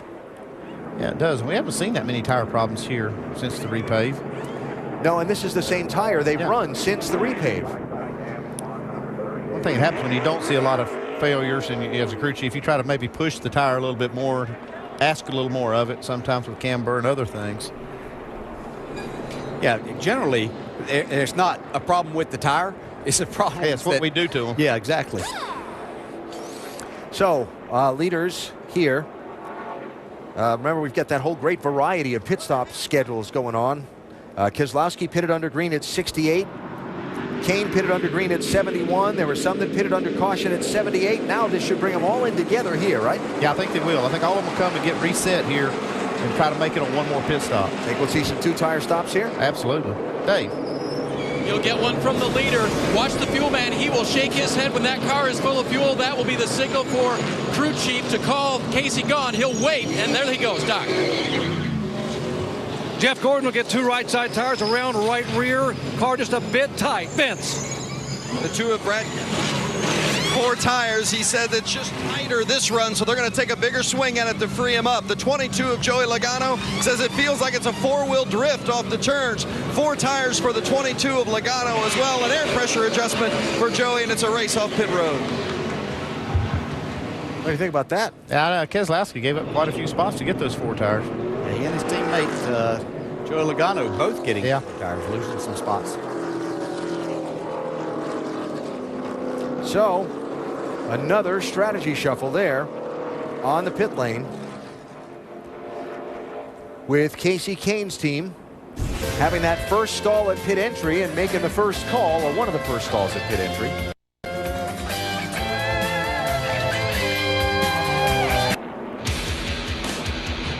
And a beautiful Sunday for some NASCAR racing in the Pennsylvania mountains, hoping for great weather next Sunday at Watkins Glen, New York for some road course racing in the Finger Lakes of New York. Then it's on to the 2-mile super speedway in Michigan, the Bristol Bull Ring for some Saturday night racing, and of course the fast and fabulous Atlanta Motor Speedway Labor Day weekend. Join us at the track, NASCAR.com/tickets, or the number at the bottom of your screen.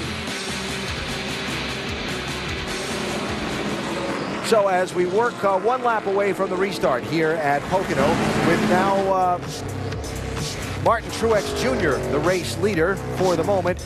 Tires have become a story on the day today. You saw David Gilliland, there you see Jimmy Johnson, and now David Stremme, all appearing to suffer problems on the right front that put them into the wall and brought out the caution flag. For more on that story, we check in downstairs with Vince. Well, just spoke with a couple of Goodyear officials on the items that you talked about. The right front of that 38 was cut by a hose, and then as far as the 48 of Jimmy Johnson, that right front had lost air through the bead area, but it was not due to the brake heat. So Jimmy had asked Chad Knaus, is there something that I've done wrong or that we're doing wrong that's causing the right front issue? They explained to him that that was not their understanding. They just came back in, continued their repairs on the 48. But Jimmy Johnson, credit his crew. They've done a great job, has been able to stay on the lead lap. That's very unusual to lose any air from the bead without having brake heat problems. So I'm not sure what they mean by that. Now Kasey Kahne with right side tires on his pit stop, running second, Dave. We'll check in with Kenny Francis about that. Right side tires for you. How confident are you about your Goodyear rubber and about your fuel mileage to the end? I think the tires will be in good shape. The mileage, we're kind of right on the number there, so that was kind of a bad time for the caution to come out for everyone. But, hopefully we'll get this thing home and end up with a good finish out of it, so we'll see what happens. One of the few cars that's been able to pass anywhere in the pack today, Alan, and they should be able to make it on one more stop is what we're referring to. Dave, thanks. We'll have 61 laps to go on this restart. Martin Truex Jr. is the leader. Did not pit under this caution. Only lead lap car to not stop. First car with 4 tires changed on that pit stop. Brad Keselowski, 15th place.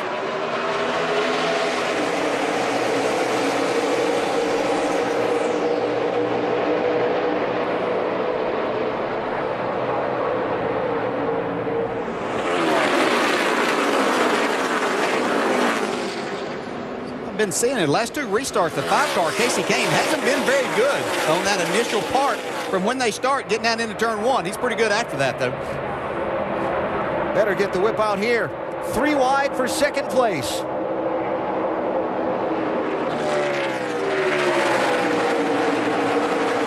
Been a while since we've seen Kyle Busch up there in the front after running second for a good portion of the first part of the race. Made some adjustments, got him back pretty speedy. And remember the call by Dave Rogers for just the 2 tires and top off the fuel with the short pitting strategy before. Well, I saw Clint Boyer have a moment there down in 3. Big wiggle probably cost him a couple of spots down the front straightaway.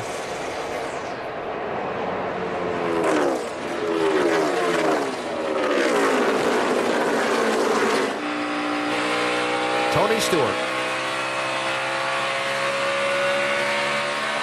Tell you what, I've watched Danica some today.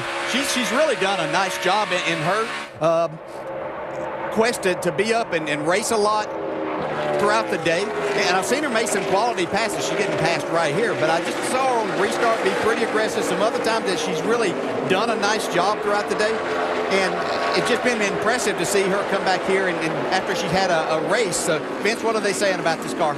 You know, DJ, it's all about getting Danica comfortable, and once she feels like she's got some stability in the car, her confidence grows, and she's mentioned a couple of times today that she is confident, as you see on the right side of your screen, Kane and Brad Keselowski, Danica on the left side of your screen, right in the middle of that pack. She says the car is getting better, she's getting more confident, and she plans on getting a little more aggressive with it. We'll see Kane's taking over the second spot there from Kyle Busch, but I've been saying for a while, a lot of discussion about Danica, and I'll wrap this up, but like I said, when this Stewart-Haas team, none of the cars were very good for everybody. If they've made these cars better, she's showing improvement too. You can't do it. I don't care who you are. If your car isn't performing and you're not comfortable in it, you have a hard time driving it and being aggressive. And a big knot here with Matt Kenseth, Casey Mears. There's A.J. Allmendinger. Like the 43 might have a tire problem right there. Yep, left rear. Left rear. Caution for the debris and the spin. Roll when he can. Called it. Yeah, you have to wonder if that came from contact somewhere along the way. Quarter. Somebody getting into that left rear tire. Timmy Hill also looping around in the jam up from Almirola spinning.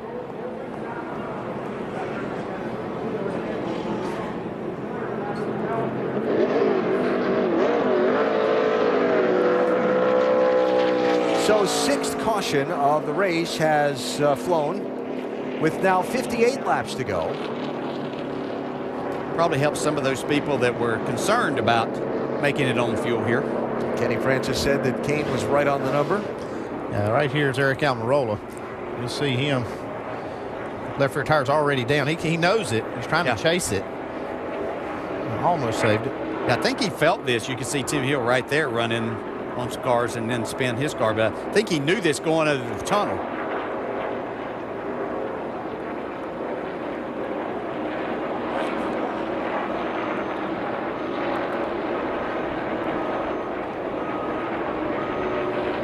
So Almirola is around and has continued on and off the pit lane.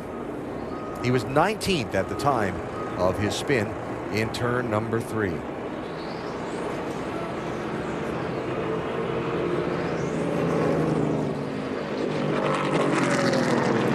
To say I was impressed with Martin Truex Jr. being able to hold on to the lead out there. We haven't seen speed out of this car this weekend. On the other side of that, we haven't seen him have track position to really show any speed, and these cars get out front, they're a little different, and the driver rack's a little different, so nice to see him. Yeah, for a few laps. I think he's going to be disappointed about how his car's going to act here when he makes his pit stop. He's going to have to pit real soon for fuel, and that's going to put him way back. But his car did look good in clean air. He's presumably in a window now to make it on one more stop. Do you bring him in under the yellow, or do you wait till the green and then bring him in? Now you're going to give up track position either way. I think I probably wouldn't. If I could make it now, I'd probably bring him in. He might be kind of lonely on the pit lane. Yeah, I think he'd be real lonely. 30 cars on the lead lap. Jimmy Johnson, by the way, pitting already before the pit lane is open under this yellow for more work to be done to repair that 48 car. Yeah, his car's not driving very well. They're just trying to do things to make it a little bit better. One thing this does for Casey Kane, we heard Kenny Francis say they were real close on their window. And these caution laps definitely helping him. Certainly.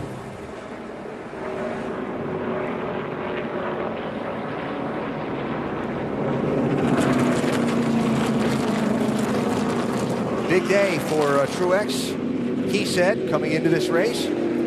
See what they're able to make out of it here. But still got a long way to go. Still 56 laps of racing at this giant 2.5-mile track. Truex, like I said, going to be kind of lonely on the pit lane.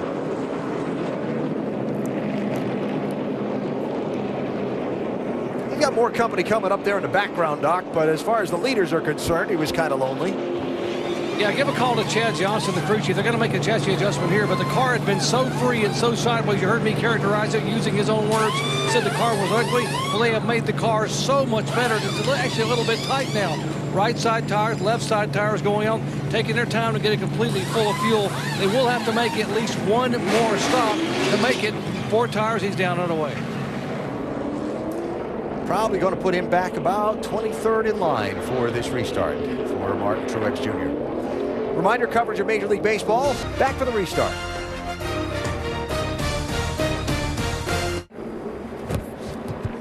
Back in Long Pond, Pennsylvania at Pocono Raceway as we are under caution for the 6th time. So it gives us a moment to take a look back at today's heroic moments, brought to you by G.I. Joe Retaliation.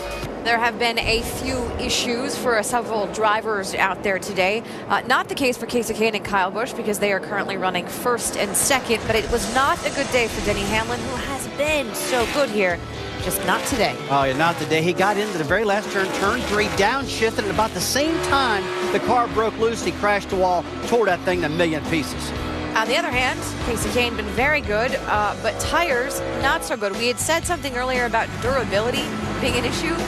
We maybe should have put tires on our list. Yeah, we saw David Gilliland, same thing happened to him. Eric Almirola, Jimmy Johnson, guys all losing these right front tires. Actually, Eric had a right rear tire going down, but getting into the wall, just a lot of pressure on these tires. Really got to pay attention to that tire wear throughout the run. Yeah, that was the left rear tire. Left rear tire. For Eric Almirola. Let's take a look at the danger zone brought to you by Nationwide Insurance. We're under our 6th caution of the day for 24 laps.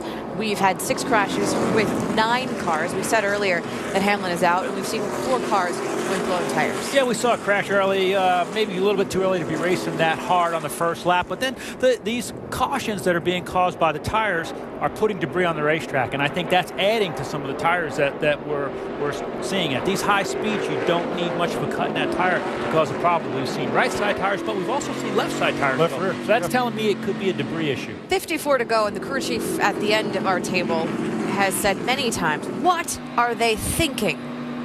How many more times is that going to happen in the final 54 laps? Thinking, get your calculators out. You know, the split pitch strategy is pretty funny, but it is easy to sit up here and second guess. Not as easy as sitting down there in that box. I can hear the engines revving up, so let's go upstairs to Alan. Nicole, thanks. Here we go. Kasey Kahne back in the lead.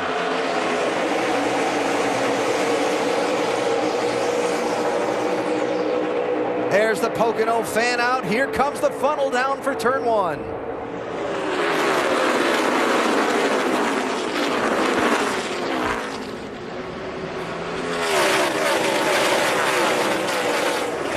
Kurt Busch, 78 on the move by his brother Kyle in the 18 and hunting the lead. Yeah, we've been talking about Kurt Busch and this team having a chance to win one of these races. They keep putting themselves in that spot. Pit crew doing a great job for him today, keeping him up front. And no sooner do I say by his brother than Kyle gets that spot back for the run down to turn 2. They've seen that a couple of times between those two. The younger brother's not playing along the way the older brother wants. David Ruderman kicked up out of the groove, keeps it off the wall. We stay green.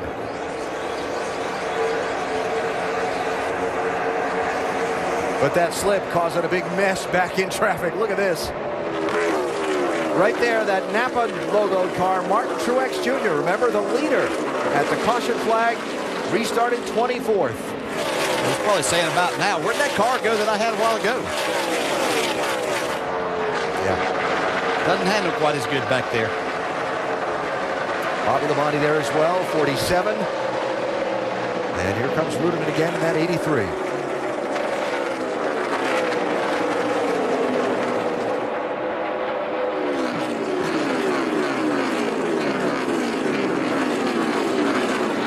To see, watch Kasey Kahne watch lap times here. I think he'll get out and get himself a little bit of a lead here, and then we'll probably see him maybe slow down just a little bit, enough to stay out front and save as much fuel as he can here. Yeah, that's the advantage of having a car as good as he's had today, that he can do that. He has the lead, the clean air, and he can back off, still make decent lap times, but save a lot of fuel. Jeff Gordon, you see coming in the picture, restarted 7th, made a nice move on that restart to get a couple of spots. Yeah, watch Greg Biffle pull down like he was going to try to block him, but that was 24 was coming way too fast for that to happen. And just in front of Jeff, Dale Earnhardt Jr., 88, running 4th. Solid, steady all day. Not spectacular, not up leading a lot of laps, but right there. He's close to being spectacular, though. He's maintaining the touch. Oh, trouble. Stay right there. You're all good. Travis Kvapil, Danica Patrick, Jeff Burton. And a caution flag. A lot of tore up cars right there. Burton's is destroyed on the right side. on down, see what we can do here.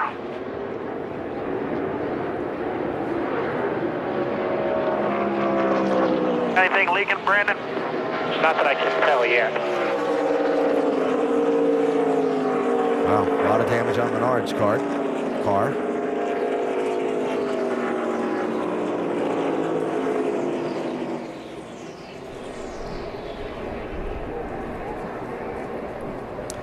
And everyone is driven away except Jeff Burton.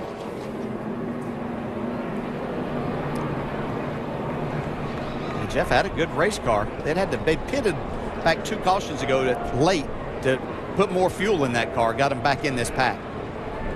This was 17th, 18th, and on back where this all happened. Yeah, it looks like Danica got caught down on the inside trying to make a pass. All right, let's go to the garage here. You can see right here, she's just inside. It's like Travis Quapple. Vulnerable spot to be in, but she's had good car control all day, but looked like got a little bit loose and up into the car, and then nowhere to go for Menard. Jeff Burton, see Martin Truex just trying to slide by. Might have had to go through some grass there, but looked like he did a good job of avoiding that.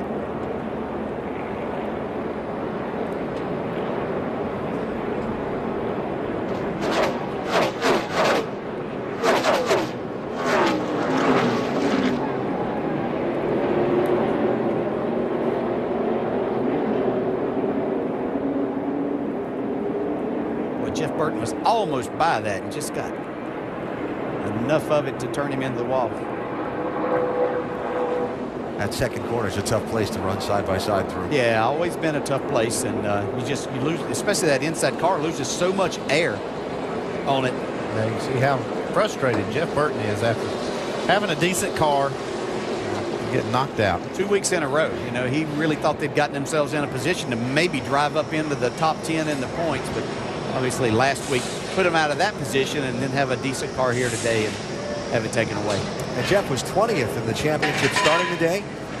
So a DNF here, if he wins a race in these next several, you know, might not do him any good. So trouble in turn 2. I told you it would be the last time I said that today. Jeff Burton's on the hook. Back at Pocono with the GoBowling.com 400. Inviting you to go to NASCAR.com for all your latest NASCAR information. And a little bit of a messy day here at Pocono as we're under the 7th caution of what has been a fairly action-packed 400-mile race. Time for unlimited access to the NASCAR Sprint Cup Series with NASCAR Mobile 13 and unlimited talk, text, and data on the Sprint Network. A lot of lead changes today. Been competitive. We had some different pit stop cycles going, and of course not being hurt by the fact that the dominant car of the first half of the race was involved in a crash. Get unlimited access to NASCAR with the NASCAR Mobile 13 app. Join the family with the unlimited My Way plan, guaranteed for life and only from Sprint. See sprint.com/speed for details. Some of the drivers involved in this 7th caution have made their way back to the garage. Jamie? And Danica Patrick, the first one back here and out of your car. We showed you there in commercial. We showed you the replay. What did you see, Danica? Well, you know, these cars rely on side force, and so when someone's on the outside of you, it always makes you a little bit looser. I didn't feel like I went in any more hero-like in that time, but we were tight in the race, and so we had freed it up a little bit, and it was better. But then, you know, they're just, yeah, you know, when they're outside of you, just get loose. So just chased it up, and it spun around, and unfortunately it ends the day for the GoDaddy car, and it was a good day, you know. You have to, you know, for me, I have to sit out there and I have to sit in my car and say, today's going good. If it's a top 20, it's a good day for me. So, you know, that's what was happening, and unfortunately we won't come away with that, but we were better off today than we've been a lot of other days, so that's about all there is to say. She was running 18th at the time of the incident. Alan? Hi, Jamie, and efforting a word with Jeff Burton as well back in the garage. Tony Gibson, the crew chief. Greg Zipadelli heads the competition department at Stewart-Haas Racing, all there. Definitely some positives to take away from it. I think she did have a better run today going. Yeah, got to have that encouragement. A lot of good things. Still some debris being cleaned up out on the racetrack here at Pocono. And so we remain under caution. There you see oil dry, vacuuming it back up. Just trying to look. We had 6 cautions in the June race here. Only 3 in this race last August, though that race was rain shortened. And we check with Doc. Yeah, Jeff Burton's been checked out to be okay and very frustrated. Jeff, what happened? They just got together in front of me, and I didn't see them wrecking. I just, by the time I got there, they were wrecked, and it's just kind of how years gone. We had a good car today, but we just kept getting in trouble and kept getting ourselves out of track position. And when you're in the back of the pack like that, you're more likely to have things happen. And we were, I thought we had about a top 7 or 8 car, and then we had one run we weren't so good, and we lost our track position, and then we went 3 wide into the tunnel and got the quarter pound tore up, had to fix that, and that just kept putting us further and further back. So just kind of the way our year's gone. Luke Lambert said you're going to try to get the car back out. You think you guys can get back on the track? I think it hit a little harder than they think it did, but that's okay. I like their effort, and I really like this race team. I really do. I think we're making huge strides. We just can't seem to get over the bubble of having all this stuff happen, but we will not quit. I can guarantee you that. 2 weeks in a row, horrible luck for Jeff Burton, but they are going to try to repair the car, at least getting back out for a few laps if possible, guys. Thank you, Alex and Jeff. Doc, thanks. Jeff, as always, addressing it professionally, but that says a lot of his frustration at the situation.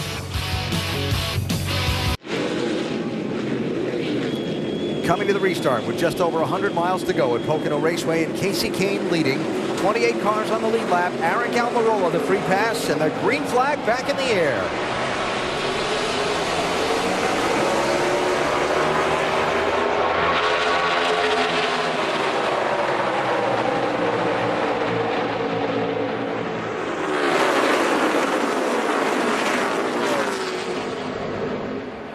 Carl Edwards losing a lot of spots there. Ryan Newman meant to take those couple of spots he got, though. He was ready for that restart. Not finished taking spots. Tony Stewart 3 wide to turn 2. Both of them get by. Well, not quite yet. Junior's still fighting on the outside, but in a bad spot on that restart. Yeah, Tony got in position there, though. He had to back out, slow down. Now you can see his cautioning spots again.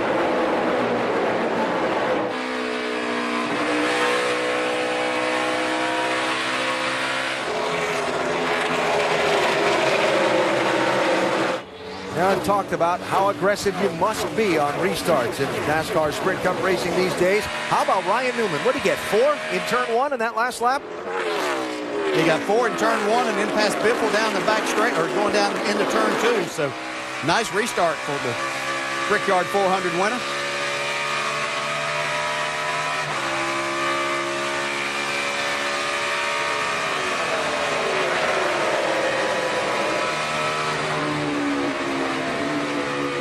I love watching Ryan Newman's in car. He really worked hard in that car.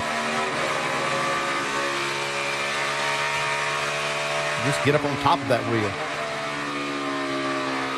It's a lot of work here at this racetrack now as a driver. I raced here when we shifted back earlier, but they're shifting in all 3 corners now to make speed out of these race cars. That just adds one more element of being smooth and getting the job done. But it's a full day's work. I mean, we're talking about right here going well over 200 miles per hour down into turn 1. You're on the brake now, you got to shift. Match the RPMs, don't wheel hop it. Yeah. Rusty talked earlier about it was going to be nearly 1,000 gear changes in the course of these 400 miles.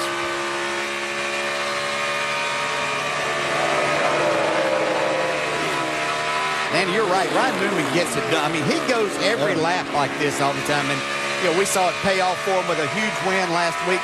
This week, they would love to have a second victory, but a solid run gets them closer to that 10th spot once again with a victory in hand. So these guys know what they have to do, and Newman getting the job done. Newman started the day 16th in the championship, 1 spot outside of a wild card position in the race to the chase. Kasey Kahne has gotten away from Kyle Busch in this whole race from second on back. And here's Brad Keselowski, leading the race earlier, shuffled back by pit strategy to 15th place.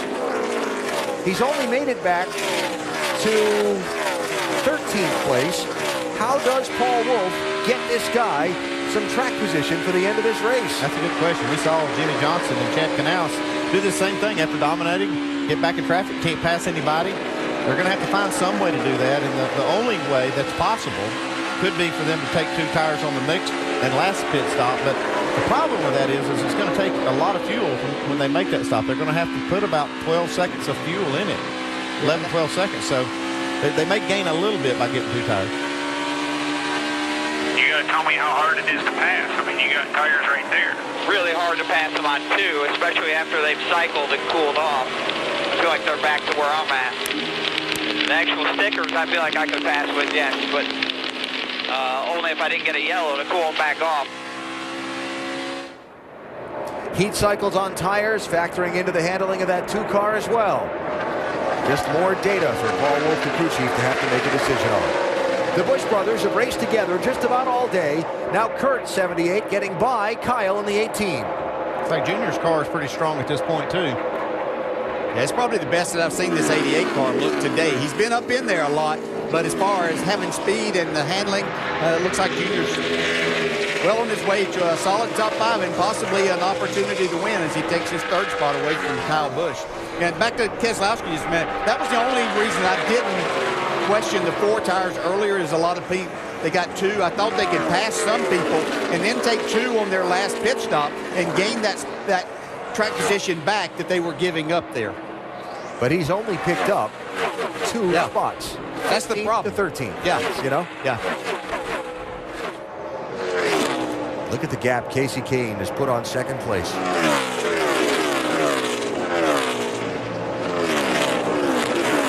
Kahne is one of those drivers in the danger zone, if you will, where making the chase is concerned. Hard to believe with the win he had earlier this season, but Kasey 9th in points. And only a little bit, like 1 to the good. Being inside that top 10, a win today would be huge. We're inside the final 100 miles here at Pocono Raceway, setting up for a final round of pit stops. Remembering that last Sunday at Indianapolis, the lead changed on the final round of pit stops. And we're closing in now on that point where we'll begin to see these front runners drift toward the pit lane. Yeah, Kasey Kahne said he needed a little bit more cushion. Those caution laps, 14 laps of caution will definitely help them get inside that window and possibly get them where they can pit with about 30 to go. And Carl Edwards, just like last Sunday at Indianapolis when he got shuffled from 2nd to 13th on a restart and never made up any of those spots, he got shuffled on that last restart and he's still slipping back. Yeah, and you know the thing I've seen with this team, they've had a lot of speed with their car, but as these tracks rubber up, they just don't seem to be keeping up with the track as much with them. 22 and 2, I have to think they're going to be looking at 2 tires, and by having those caution laps, I think that benefits them in that respect of not having to sit there and wait on fuel for too long because they won't have as many laps. So be interesting to see what they're able to do. See Carl Edwards started up in 3rd position today, but again, just like at Indy last Sunday, he finds himself running in 13th. Look at the gap Kasey Kahne has put on Kurt Busch since he got away on that restart. You get the feeling that the MO on this run was get as much of a gap on 2nd place as you can for that last green flag pit stop to have a cushion. Yeah, I think once they got those laps under caution in the bank where they were good, then they just kind of let their man go, say get all you can get. To either verify or disprove my theory, I introduced Dave Burns. Kenny Francis told the driver to get as big a gap as you can on 2nd place. Here's the reason. 71 was the lap when they last took left side tires. That means if they only took rights this time, they'd be asking 89 laps out of them. That's a lot. I expect they might be taking 4. Alan? Yeah, you can see Kenny Francis over there. He has hands on his bill of his hat. He's contemplating this stop. He knows they need to get 4, and they probably will. And look at that. They've got a 5-second gap. They should be able to get those extra 2 tires and not lose the lead. You're Kenny Francis for a minute. You're the race leader. It's Pocono. You can pit without losing a lap under green. As soon as you get in your window, do you call him in? I want to make sure I got a little cushion, though, because if green-white checker could add some laps to this thing, I want to make sure I've got some of that covered because I got a great car today, and I don't want to give it away. Riding with Jeff Gordon while he tries to get 3rd spot away from Dale Earnhardt Jr. Here's the first move to pit road, Dave. He was also taking lefts for the last time on lap 71, so he'll have to get him along with the rights this time. That is Clint Boyer. The car's still just a bit tight in the tunnel turn. They'll make adjustments for that. Now, knowing Brian Patty like I do, that was a move to try and steal some track position in case the caution were to come out between now and the finish. And he needs to get out in front of the leader, Kasey Kahne. Yeah, because I'd have to say they're right on their limit of being able to make it with that Toyota. Better get going in a hurry, because there goes Casey by him. Yep, so that strategy won't work, at least for now, until the 5 car makes a pit stop. No, and I think back to Kenny Friday, this 5 car for a minute, talking about getting 4 tires or 2 and having that lead. But they've got the cars that are directly behind them for the next 5 or 6 spots that I believe we're going to have to take 4 tires also, because they only took 2 the last time. So I think, you know, when we get back to who had 4 tires, you go all the way back there to close to 10th place with the Logano. Keselowski's in, Vince.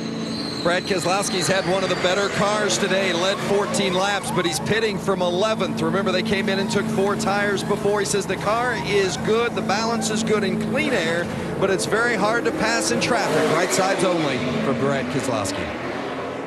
Here comes Kahne from the race lead, Dave. Alan, it will be 4 for the 5. His car, again, just a little bit tight in one end of the, actually 2 and 3 are good. 1 is a little bit tight. They'll get just a half around a wedge up on the left rear jack bolt. 4 tires for Kahne. It was bad here in June earlier when they raced. It's great for him today so far, Jamie. And his teammate Dale Earnhardt Jr. saying he's pretty free everywhere, but not too free. So the car's gotten better as the day has gone on, as they move around to the left side. 4-tire call. They'll fill him up with Sunoco fuel. Let's go to the 18 and Dave.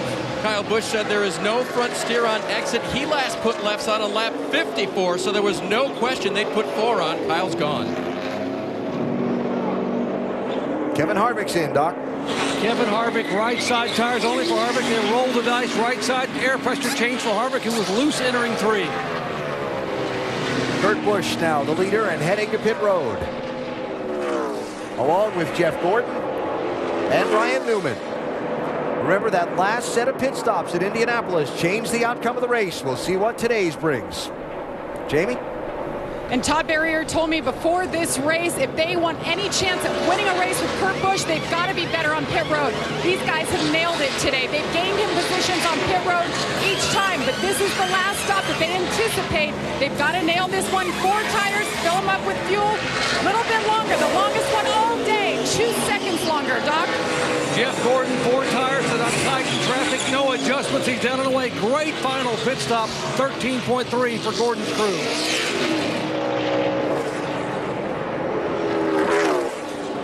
Mark Martin, Jamie McMurray, Greg Biffle, Tony Stewart, Joey Logano, Marcos Ambrose, all on and off the pit lane here. One of the best stops I saw was from Dale Earnhardt Jr.'s team. They had a sub 12-second pit stop. He might come out with some track position here.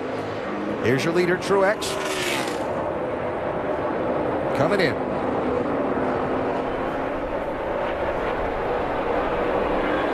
By the way, with those speeding penalties we saw earlier today, now's not the time for one of those. Certainly not, for sure. Never a good time, but this would be a terrible time. Doc? 2 weeks in a row, Martin Truex and his company have had incredible comebacks. Indy from the back to finish 11th today. A terrible race car to a pretty good race car. Truex wants a little wedge out to help keep the car from being tight up off the corner. 10.4 seconds. He's down.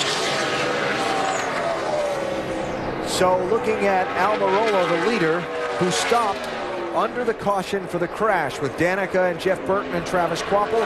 So he can go another 10 laps or so before he'll have to stop. Remember, he got the free pass under that last caution. Then you'll have Bobby Labonte, Dave Blaney, Jimmy Johnson, David Reagan, and J.J. Yaley before you get back around to Kasey Kahne.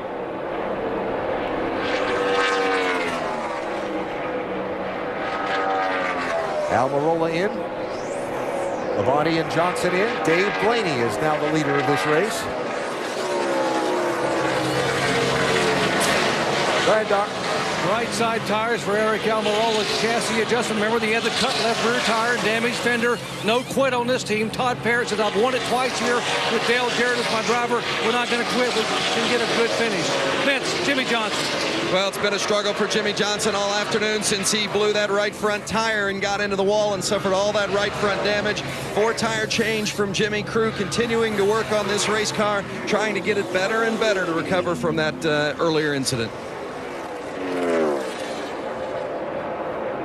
So again, 3 more drivers to pit to finish this cycle. Blaney, Reagan, and Yaley. Then you'll get back around to Kasey Kahne and Dale Earnhardt Jr., who will be the new second-place runner when they cycle out the stops. And right now, Dale Earnhardt Jr. is running the fastest lap times. There's Kahne coming at you. Still 26 laps to go. That's a long way here at the massive Pocono Raceway.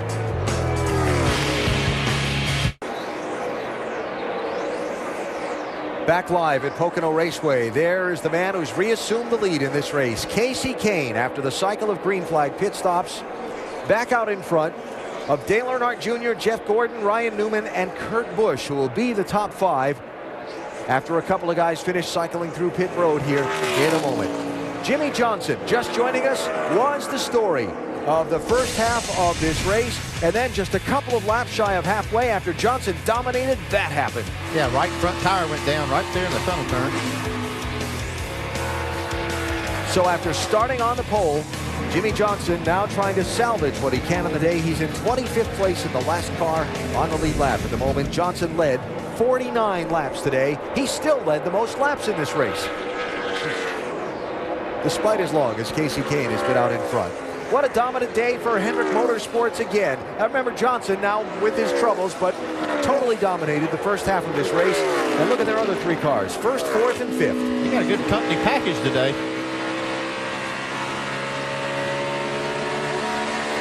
Gordon looking up ahead at Dale Earnhardt Jr. and trying to get a spot from him. That's 4th place. Now that will be 2nd place when a couple of out-of-sync cars, David Reagan and J.J. Yaley, make pit stops. So now Gordon is closest to Kasey Kahne with 22 laps to go. And I say closest because it's still a pretty long way. This 5 car was fast here back in June. They had that problem early on with the drivetrain.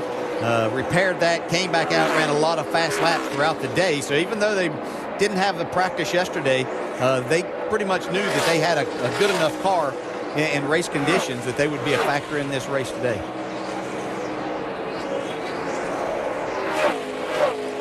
And there's Gordon. There's the gap. It's a pretty sizable one from 1st to 2nd. But solid day for Jeff Gordon. You know, in a position where he needs to have solid days to try and make this chase and be in position to race for a championship. Yeah, this was kind of what they needed, following up on a good run last week at Indianapolis. They just need to be mistake-free and be able to say that they had some relatively good racing luck for these next ones. Got Watkins Glen coming up, where he is just excellent road racer. Michigan racetrack that he's done well at also. So yeah, it'd be a nice little cushion they could build themselves with some solid performances. Jeff started the day 10th in the championship and only 1 point ahead of 11th place, but he says he's in pretty good shape, where he thinks anyway, where the points are concerned. Well, that's the beauty of where I'm at in points. I don't have to dial back anything. We are in full-on aggressive mode. It's, you know, for us, do we have to win? No. You know, do we have to put 7 really good races together? Yes. And in order to put good races together, you know, I'm talking top 5s, because you look at the guys that we're racing against and they can easily do that. You know, we've got to push, not pull back. Obviously that, Jeff Gordon addressing that a week ago at Indianapolis. Yeah, no real strategy involved for him to make the chase. He has to run hard. He has to outrun these guys, and he doesn't need to think about conserving points or making a conservative call. They've got to push every race. I kind of like having him behind the wheel if I'm in that situation as a team. Look at the number of races Jeff Gordon has won at the remaining tracks until that chase cutoff. In 2 words, a lot. Yeah. Well, he's just solid performer everywhere. And you look back this year, even whenever they've had these issues with the DNFs, they've been running strong. This is a good race team and great driver, Doc. Indeed it is, and just like what Jeff Gordon was talking about a moment ago, before the race when he and I were waiting to talk, we chatted a little bit about Alan Gustafson on the left side of the screen. He said, you know, a year ago we were able to give Alan Gustafson a win on his birthday. Today it would be great to get one on my birthday. He said, but I'm not going to give away a top 10 finish to gamble on a victory. If I'm 4th, 5th, 6th late in the race, I'll just get that finish and we'll top 10 our way into the chase. But if I'm 2nd or 3rd, he said, I don't know about you, but I feel like we ought to gamble to get the win. I haven't won a race this year. This is the best place for me to get one today. So we'll see what happens, but they get the chance. A strong, solid day for Jeff Gordon. And right now, no gambling necessary. Fastest lap, last lap. So his car's dialed in at the right time. And you can see watching him, he's up on the wheel too, getting all that he can. Here's Dale Jr. running 3rd. Started the day 5th in the championship.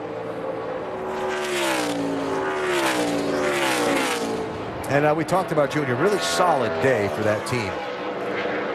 And Ryan Newman, off his Indy win, comes to Pocono, backs it up with a run in the top 5.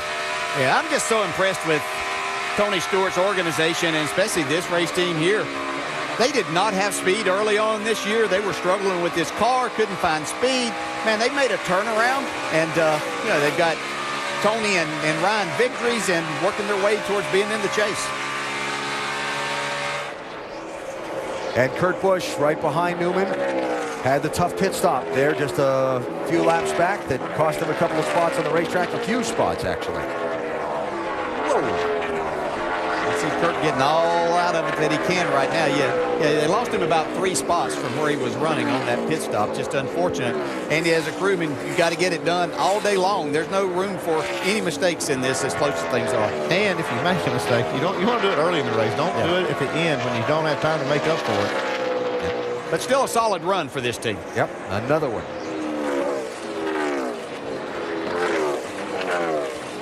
Brad Keselowski led 14 laps, 5 different occasions in this race.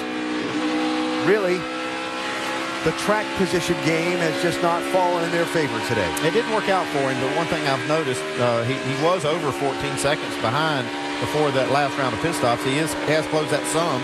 And more important, he's gained a lot of spots. He's up to 6th place, but I don't think he's going to be able to make a full recovery if it goes all the way green to the end. Now, I know they'd like to win, but a solid effort, and that's what they needed.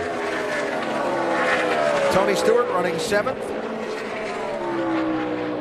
Started back in 20th.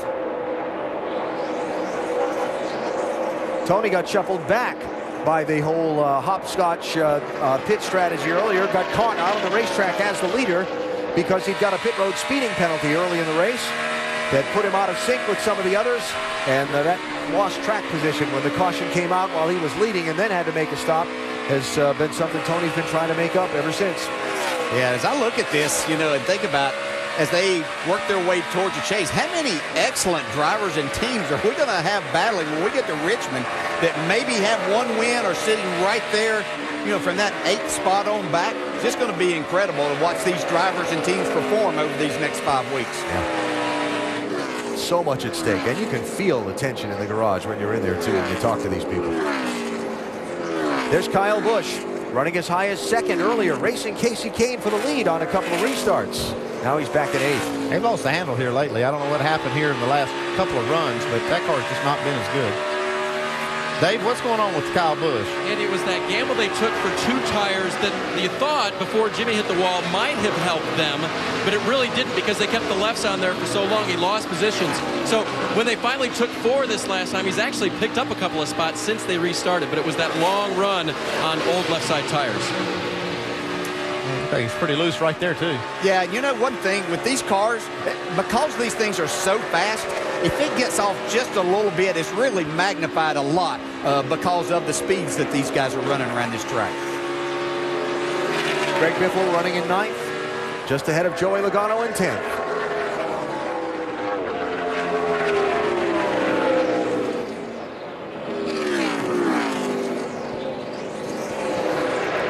So there are your top 10 and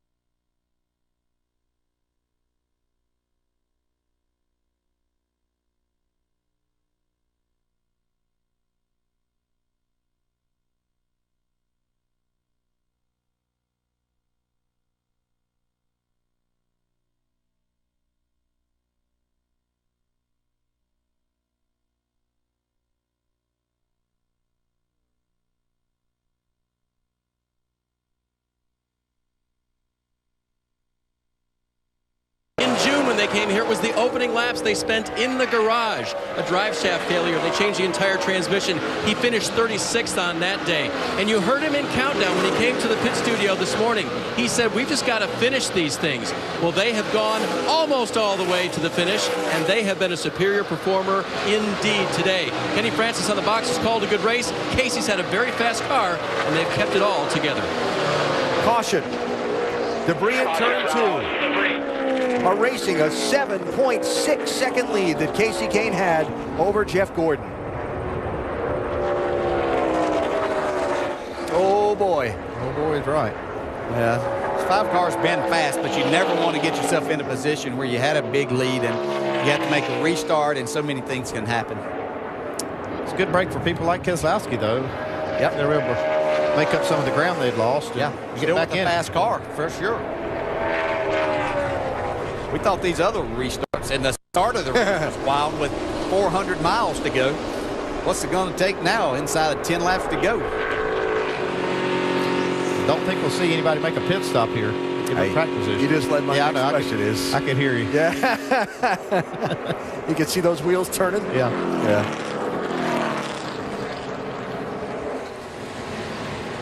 Well, Jeff Gordon. Well, you know, and I'm just thinking back to Doc's story earlier of his conversation in the garage this morning with Jeff about if I'm running second or third and you get down to a few laps to go. They may not be able to gamble on the pit strategy here, but that driver may have a couple opportunities to try and make some things happen on the racetrack for a win. And you don't know what Kasey Kahne's been doing with his car when he's out front as far as lap times, but his other teammates have been matching him and beating him at times on the racetrack, so they all three have good cars.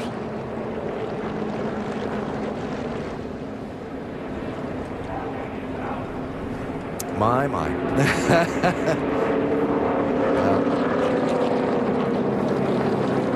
Again, 7.6 seconds was Kasey's lead over Jeff. So thinking back to how this works and how after a couple laps Kasey's been able to get away from everybody, if you're Jeff Gordon, you better be on go on this restart. Yeah, we've seen a couple of restarts where whenever Kasey was even the leader and he took off, it wasn't like he was dominant in getting up through the gears. Now in turn 1, he was leaving the door open there, but didn't take him long to recover. But you better not leave that open for Jeff Gordon. Not now. And I'm just thinking Ryan Newman, too. Oh, was it that last restart where he picked up like four cars in turn 1? Better be watching Newman. None of the leaders are pitting. Set for a little hot 10 laps of racing at Pocono. Remember the crazy finish of this race a year ago? Jeff Gordon running 5th when Jimmie Johnson and Matt Kenseth tangled racing for the lead. Gordon slipped through to 1st. Then, before they could restart the race, it started raining and never got back going. And Jeff Gordon scored the win here at Pocono. That was a year ago. Now thinking back to the last restart we had here when a guy who was running back, about 7th in line, got aggressive in turn 1 and picked up 4 spots. Yeah, we might see that again. Ryan Newman, you can see the last restart, he's behind Carl Edwards. Made up a ton of spots. He was 10th in line, 9th in line.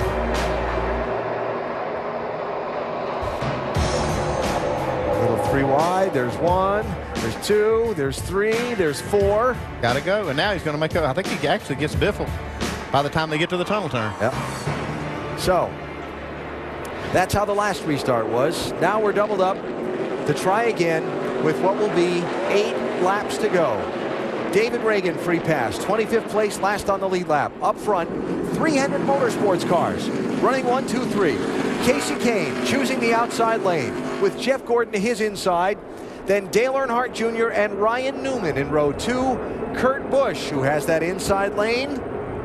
And Brad Keselowski, all ones to watch. Oh, and Tony Stewart's never been shy about aggression on a restart either. Here we go.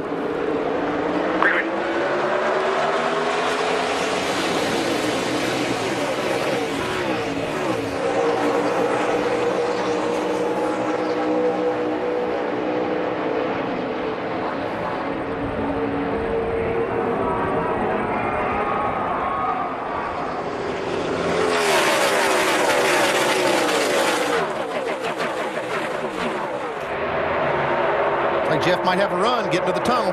Boy, he made a great run off of turn 2. I thought he was too far back. Taking the lead, though. Not yet, and watch that 78 car coming hard from third. Check that, 39 Newman. Yeah, Newman had a great restart. He was getting a big push from Keselowski.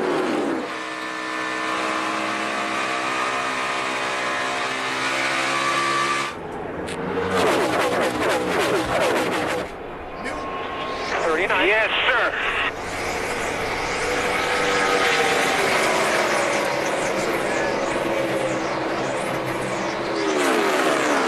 Gordon does an incredible job of taking the lead.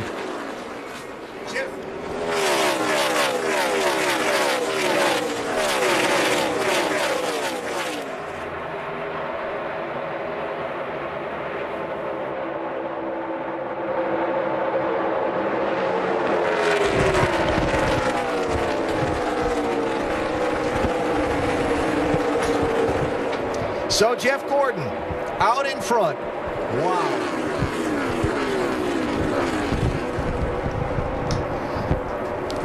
See Casey Kane trying.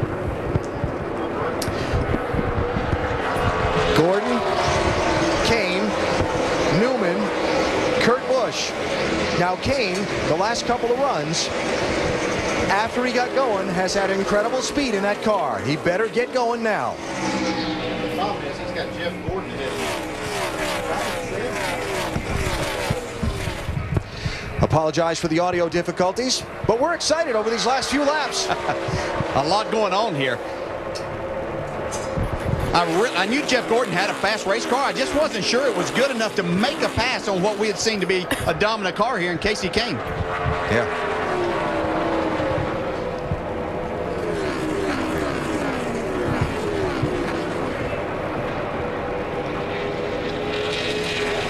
Five laps to go. That's a long way around this 2.5 miles.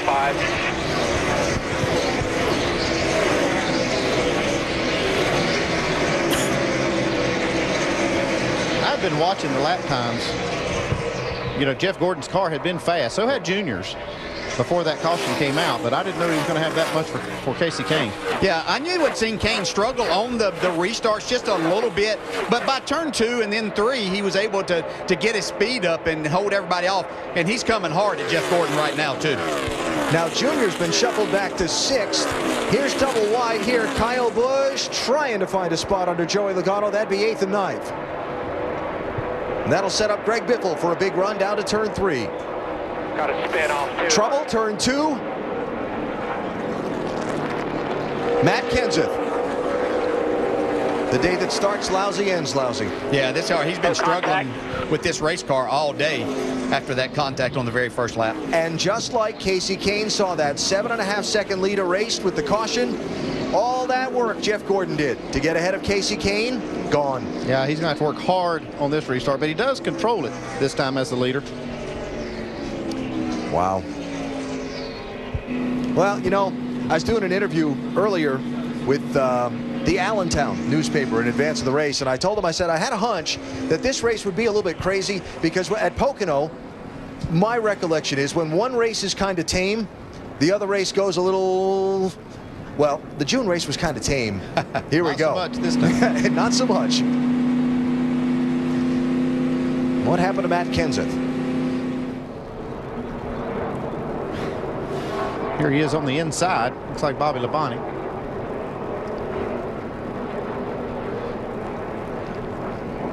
Looks like he just lost it.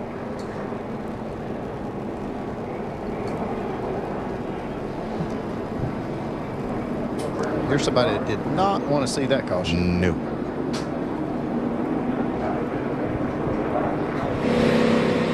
Hey, somebody they're going to have to watch on this that will be, once again, we just pointed him out the last restart, but Ryan Newman's going to be in that 3rd spot.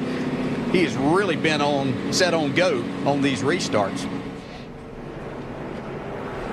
The big loser on the last one was Dale Earnhardt Jr. He's fallen back to 6th place. Yeah, I just mentioned that a minute ago. He got shuffled out and all that knocking around down there, and by the time he got going off of turn 1, they had a charge on him. Yeah, he's not in a good spot now either, in 6th on the outside. Yeah.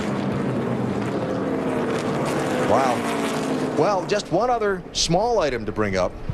fuel to the finish in case this restart brings about another incident. Yeah, that's when it could get interesting. You know, yes.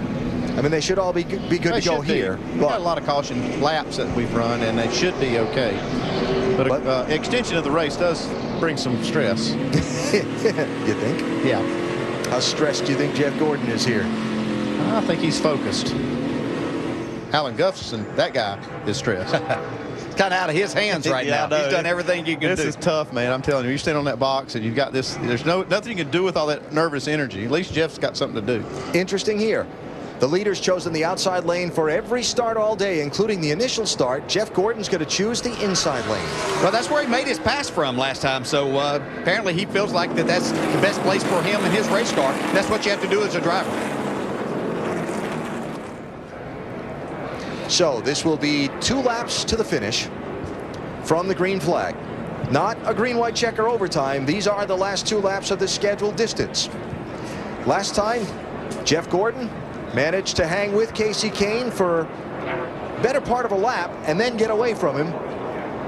Now this time, it's Kahne trying to see if he can get the jump on Jeff Gordon and get the win with all those other hungry guys right behind him, looking to see if they can take advantage. And don't forget about that 78 car, Kurt Busch. As much as Jeff Gordon wants to win, there's nobody that would rather get to the front of this than Kurt Busch and get a win for this team. Yeah, I still like Andy's call of Ryan Newman. Watching him from the inside of that second row. Boy, he'll have his elbows flying on this restart. You see him standing up in the seat, ready to go. He got him flying just cleaning up the tires.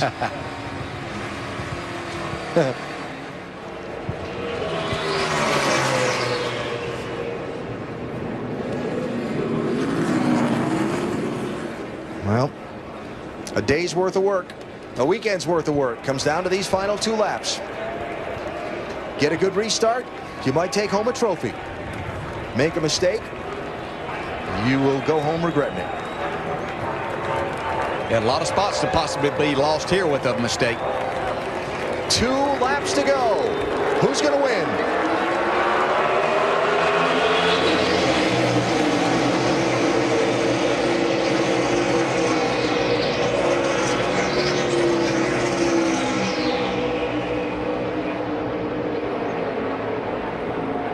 Run into turn 1 for Kasey Kahne on the outside. Just you and him, still there. Tell you, when you're the leader, you don't have anything to judge off of down there. I think Jeff Gordon was a little too easy getting down in there. What's going to happen in the tunnel here? Wow. Kasey Kahne just drove that car in the corner. Wow. That was impressive pass right there. He did not get a very good restart. No, we'd seen that a number of times, but wow, the run that he made down into 1 and off of there, and then that was an incredible corner that he made through turn 2. He drove off into turn 1, and I still don't think he's lifted yet. White flag is up. We're in the final lap.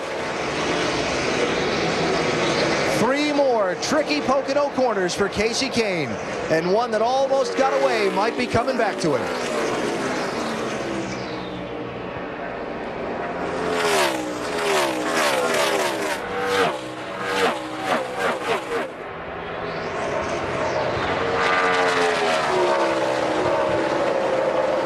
This is a team and a driver that I've been waiting and waiting and waiting to break out and to just tear off 2 or 3 wins. What a performance by them today. Yeah, not only are they moving up inside, well inside the top 10, a second victory for the year. We're going to talk about him being a part of the chase for sure. And not only that, probably being a championship contender. The checkered flag at Pocono today, Kasey Kahne. Jeff Gordon will get second after that last restart when Kahne sailed it off into turn 1 on the outside and made it stick.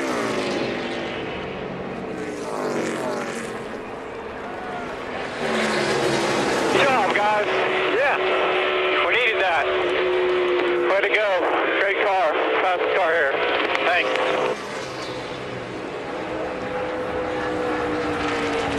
That's a great redemption. Having taken the lead the way he did that on purpose. Went down in turn 1, like you said, Alan, never lifted, I don't think, till he got around to the white flag. So a restart with 8 to go. after Kane erased a 7-second lead. See a nice little burnout. Had a 7-second lead erased by a caution flag. Jeff Gordon got by him, then got a break. When Matt Kenseth got tangled up and spun around off turn number 2, they had to do it again with 2 laps to go. And it did look like Kane did not get a very good restart. But boy, he never cracked that throttle, sailing off into turn number 1. By the time they exited turn 2, he had a fender ahead of Jeff Gordon and never looked back.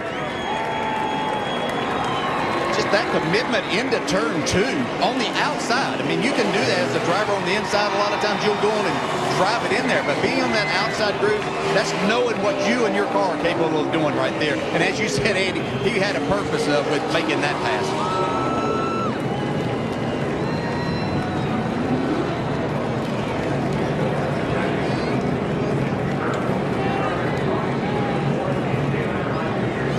It's a rather simple donut, wasn't it?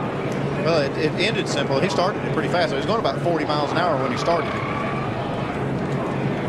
I think maybe he's going to give us the long burnout here.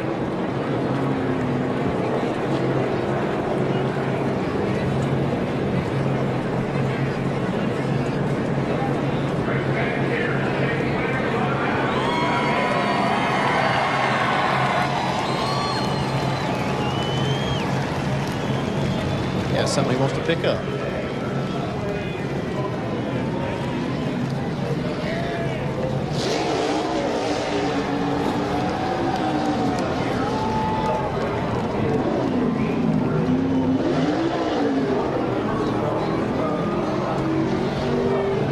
What's going to happen if he keeps doing donuts is he's going to run out of gas. So, well, Jeff Gordon, second to last restart, got the lead away. But Doc, on that last one, he couldn't hang on. And he climbs out of his Chevrolet. Jeff, not the birthday present you wanted, the victory today, but what a run from 22nd to second. Take us to the final restart in the turn 1 and the move that Kasey Kahne made off the 2. It's so funny how our emotions go up and down in this sport. Going into the race, if you told me I could finish second, I'd say that was a great birthday gift. But when you're leading, take the lead from Kasey the way we did, on that restart, I thought we had him. He was better than us, but I thought, out in front we could hold him off. And I got a perfect restart in that last one, probably jumped him a little bit. And I moved up in front of him, and it looked like I needed to block the inside. So, I kind of protect the inside, and he blasted up there on the outside and flat out drove me through 1. And, I'm disappointed that we didn't get this win. This team has worked so hard to put ourselves in position. Really proud of all the efforts by Drive to End Hunger and what they do for the millions of older Americans that are hungry out there. And, this is certainly going to contribute towards that. But a little disappointed, but also excited because it was a good point stay for us, and we needed that. The gamut of emotions for a NASCAR Sprint Cup driver, the final 6 laps here at Pocono. Alan? The quote that came out of that one, Doc, was, he flat out drove me. Well, that was an honest statement, and you got to hand it to Kasey Kahne and Jeff Gordon for the way he handled that interview. Both of them put on a terrific show. Oh, that was great racing. Gosh, we saw a lot of passing for the lead today, and throughout that top 10 area. A lot of fun to watch, but when you see 2 champions like that battling hard and racing hard, see just how much it means. So Jeff Gordon has to settle for second, and in victory lane, Kasey Kahne to Pennzoil victory lane to hear from the winner.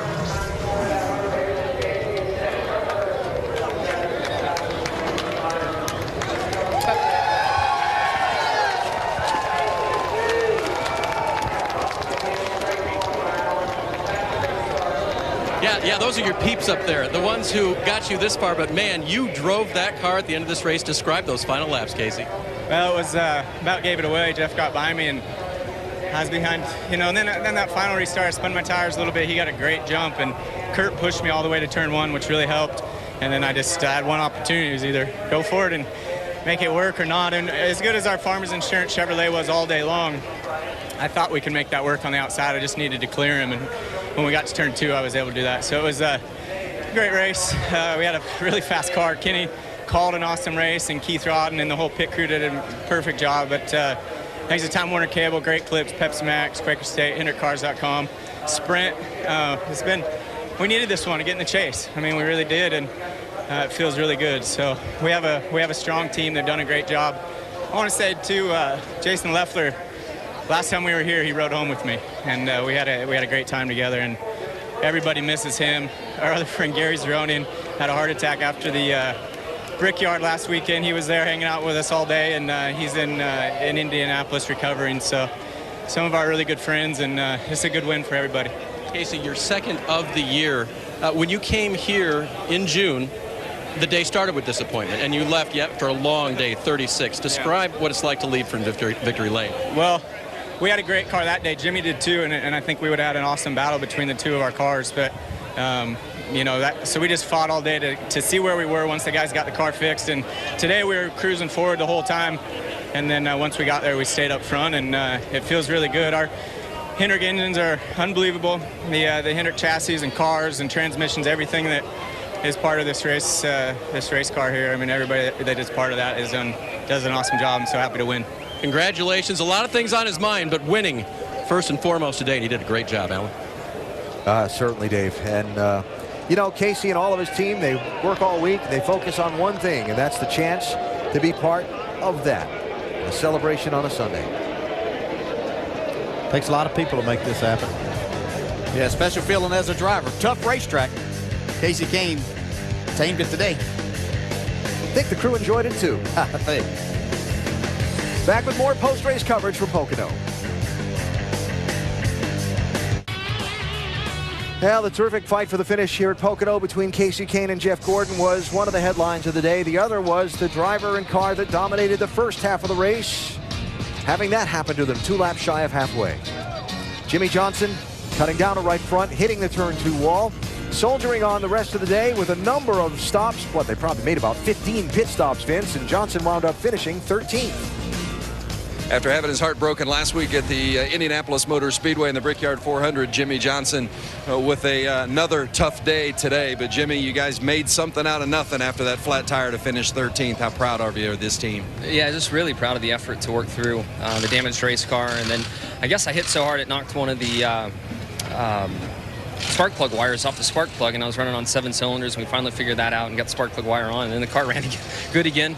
And I don't know how with the damaged race car and all the trouble we went through today, we salvaged the 13th. So just a team effort, very proud of everybody involved. Unfortunately, we had that flat, we're up there leading the race when it blew, but stuff happens, it's racing. Did you get any indication at all that you were maybe having some right front issue at all before it let go? No, and the way it went, it just exploded, so I'm not really sure what caused it, but late off of turn 1, it just exploded, and that was it. Thanks, Jimmy. Nice job. Jimmie Johnson, 13th. Well, Dale Jr. has a great day.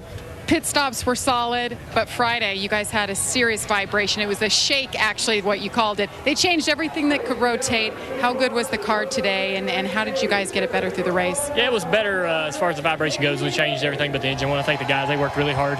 We really did. We changed everything on the car but the motor, and I want to thank the National Guard Youth Foundation for everything that they do, being a part of this weekend for us. And we did have a good car. Not good as we need to be. We changed a little bit from the last time we were here, trying to get better, and I don't think we did. It was a little bit loose in all day, a little bit tighter in the center, and just didn't have the edge we needed. But I felt pretty good coming in here this weekend, real confident. But we got, the weather set us back, and then all that vibration stuff, we never got to work on the car real good Friday. So we just kind of shooting in the dark today. I want to thank my guys. They gave me a good car, did a good job on strategy, as usual, and great pit stops. All right, Dale Jr., good job by him. Brings it home 5th today. Well, for Hendrick Motorsports, a 1-2-5 finish today. And Jimmie Johnson, really, that was quite the rally to get 13th. Yeah, it was. That car was really destroyed in that crash. They did a lot of work on it, and evidently they did a good job with it. Yeah, sign of championship team. A lot of pit stops for that 48 team today. The right pit stops, the right strategy, and the right timing for Kasey Kahne on that restart. He's your winner.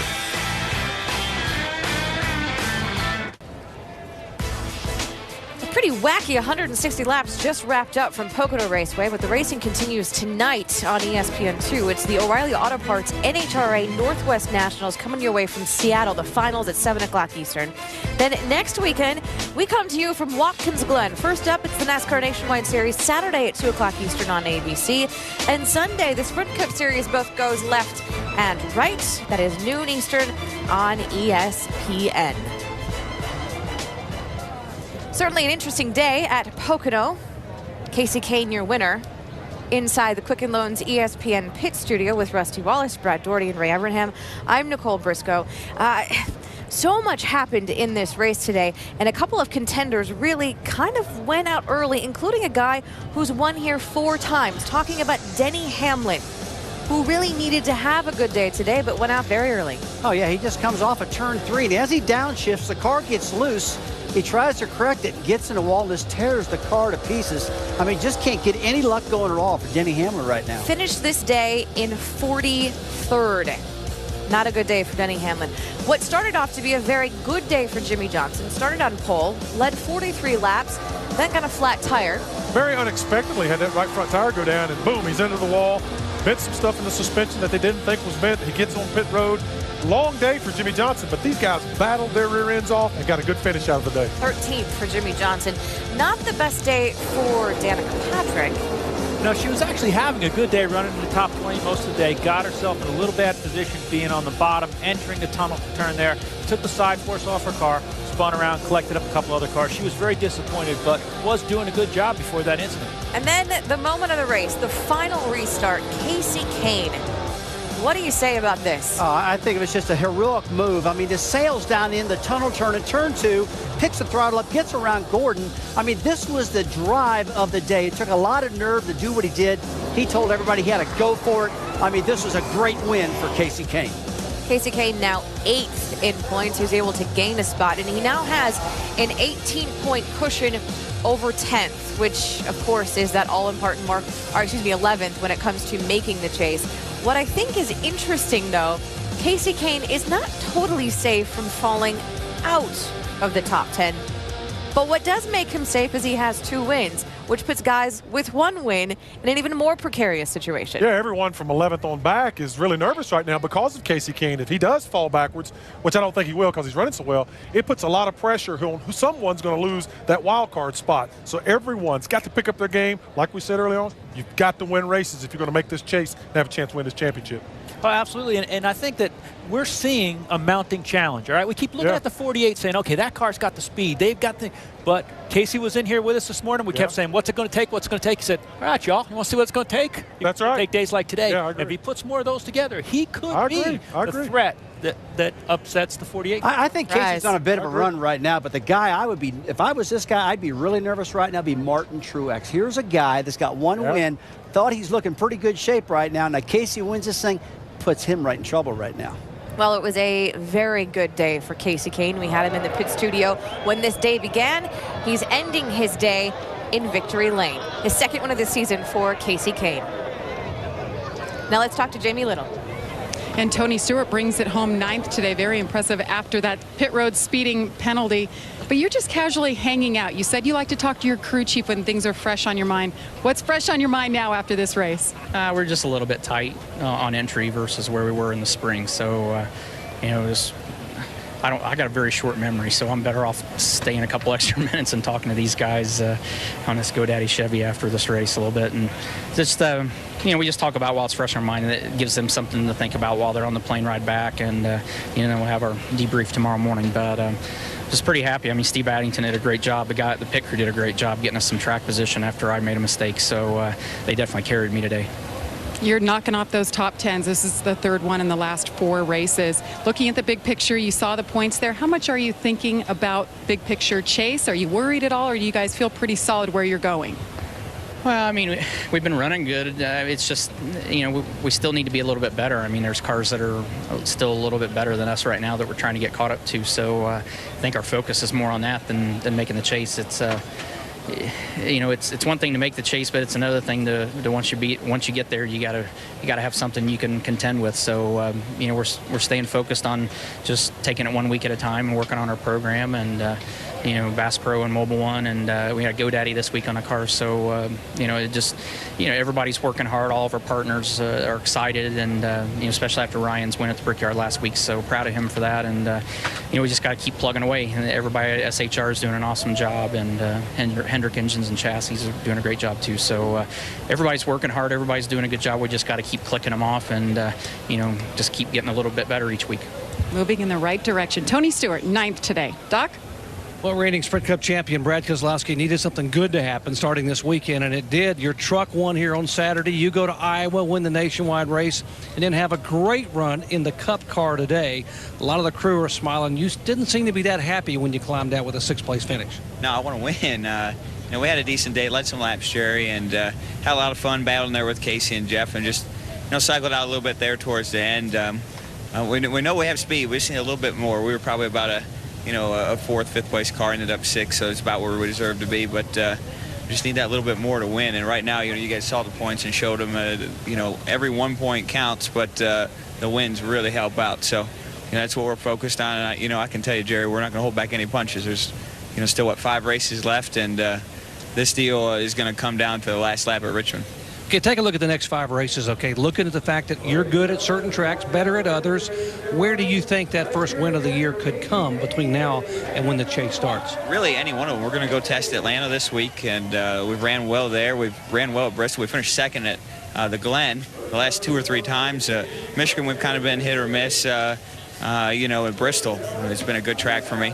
And then we're going to go test Richmond. So we could get on a real hot streak over the next 5 races. So, it's just we're ready. It's just time. We just got to get there. We saw that hot streak a year ago in the chase when you won the championship. Great run today, and we will see you next week at Watkins Glen. All right, thank you, Jerry. Appreciate it. Reigning champion Brad Keselowski, and he said it, folks. He said he thinks this chase is going to go down to the final lap at Richmond. Let's check in with Jamie Little.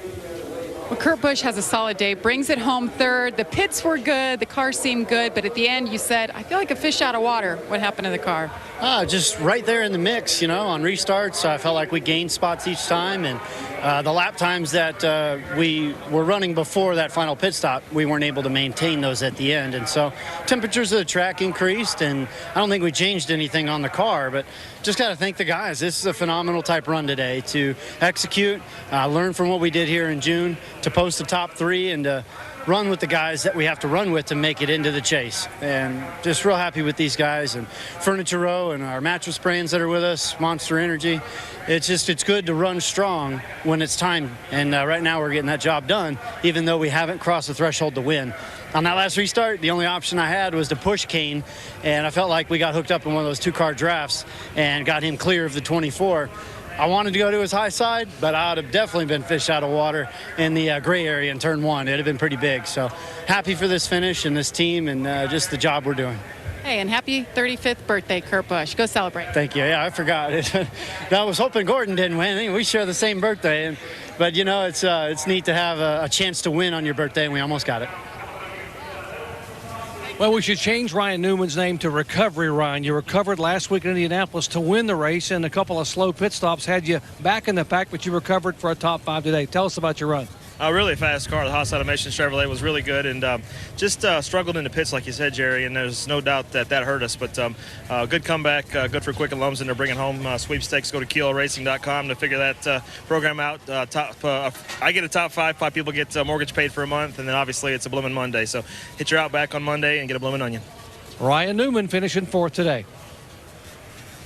Junior. So we've heard from all of the top 6 finishers, and now we'll look at how they ran today over 400 miles at Pocono.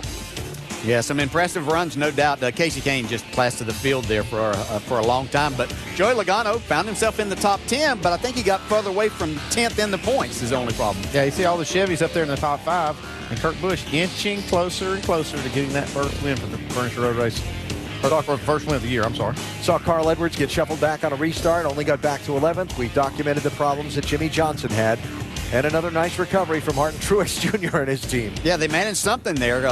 You can see Kevin Harvick and his team struggling once again, but they're solidly up in the points. Last on the lead lap was Travis Kvapil in 26th position.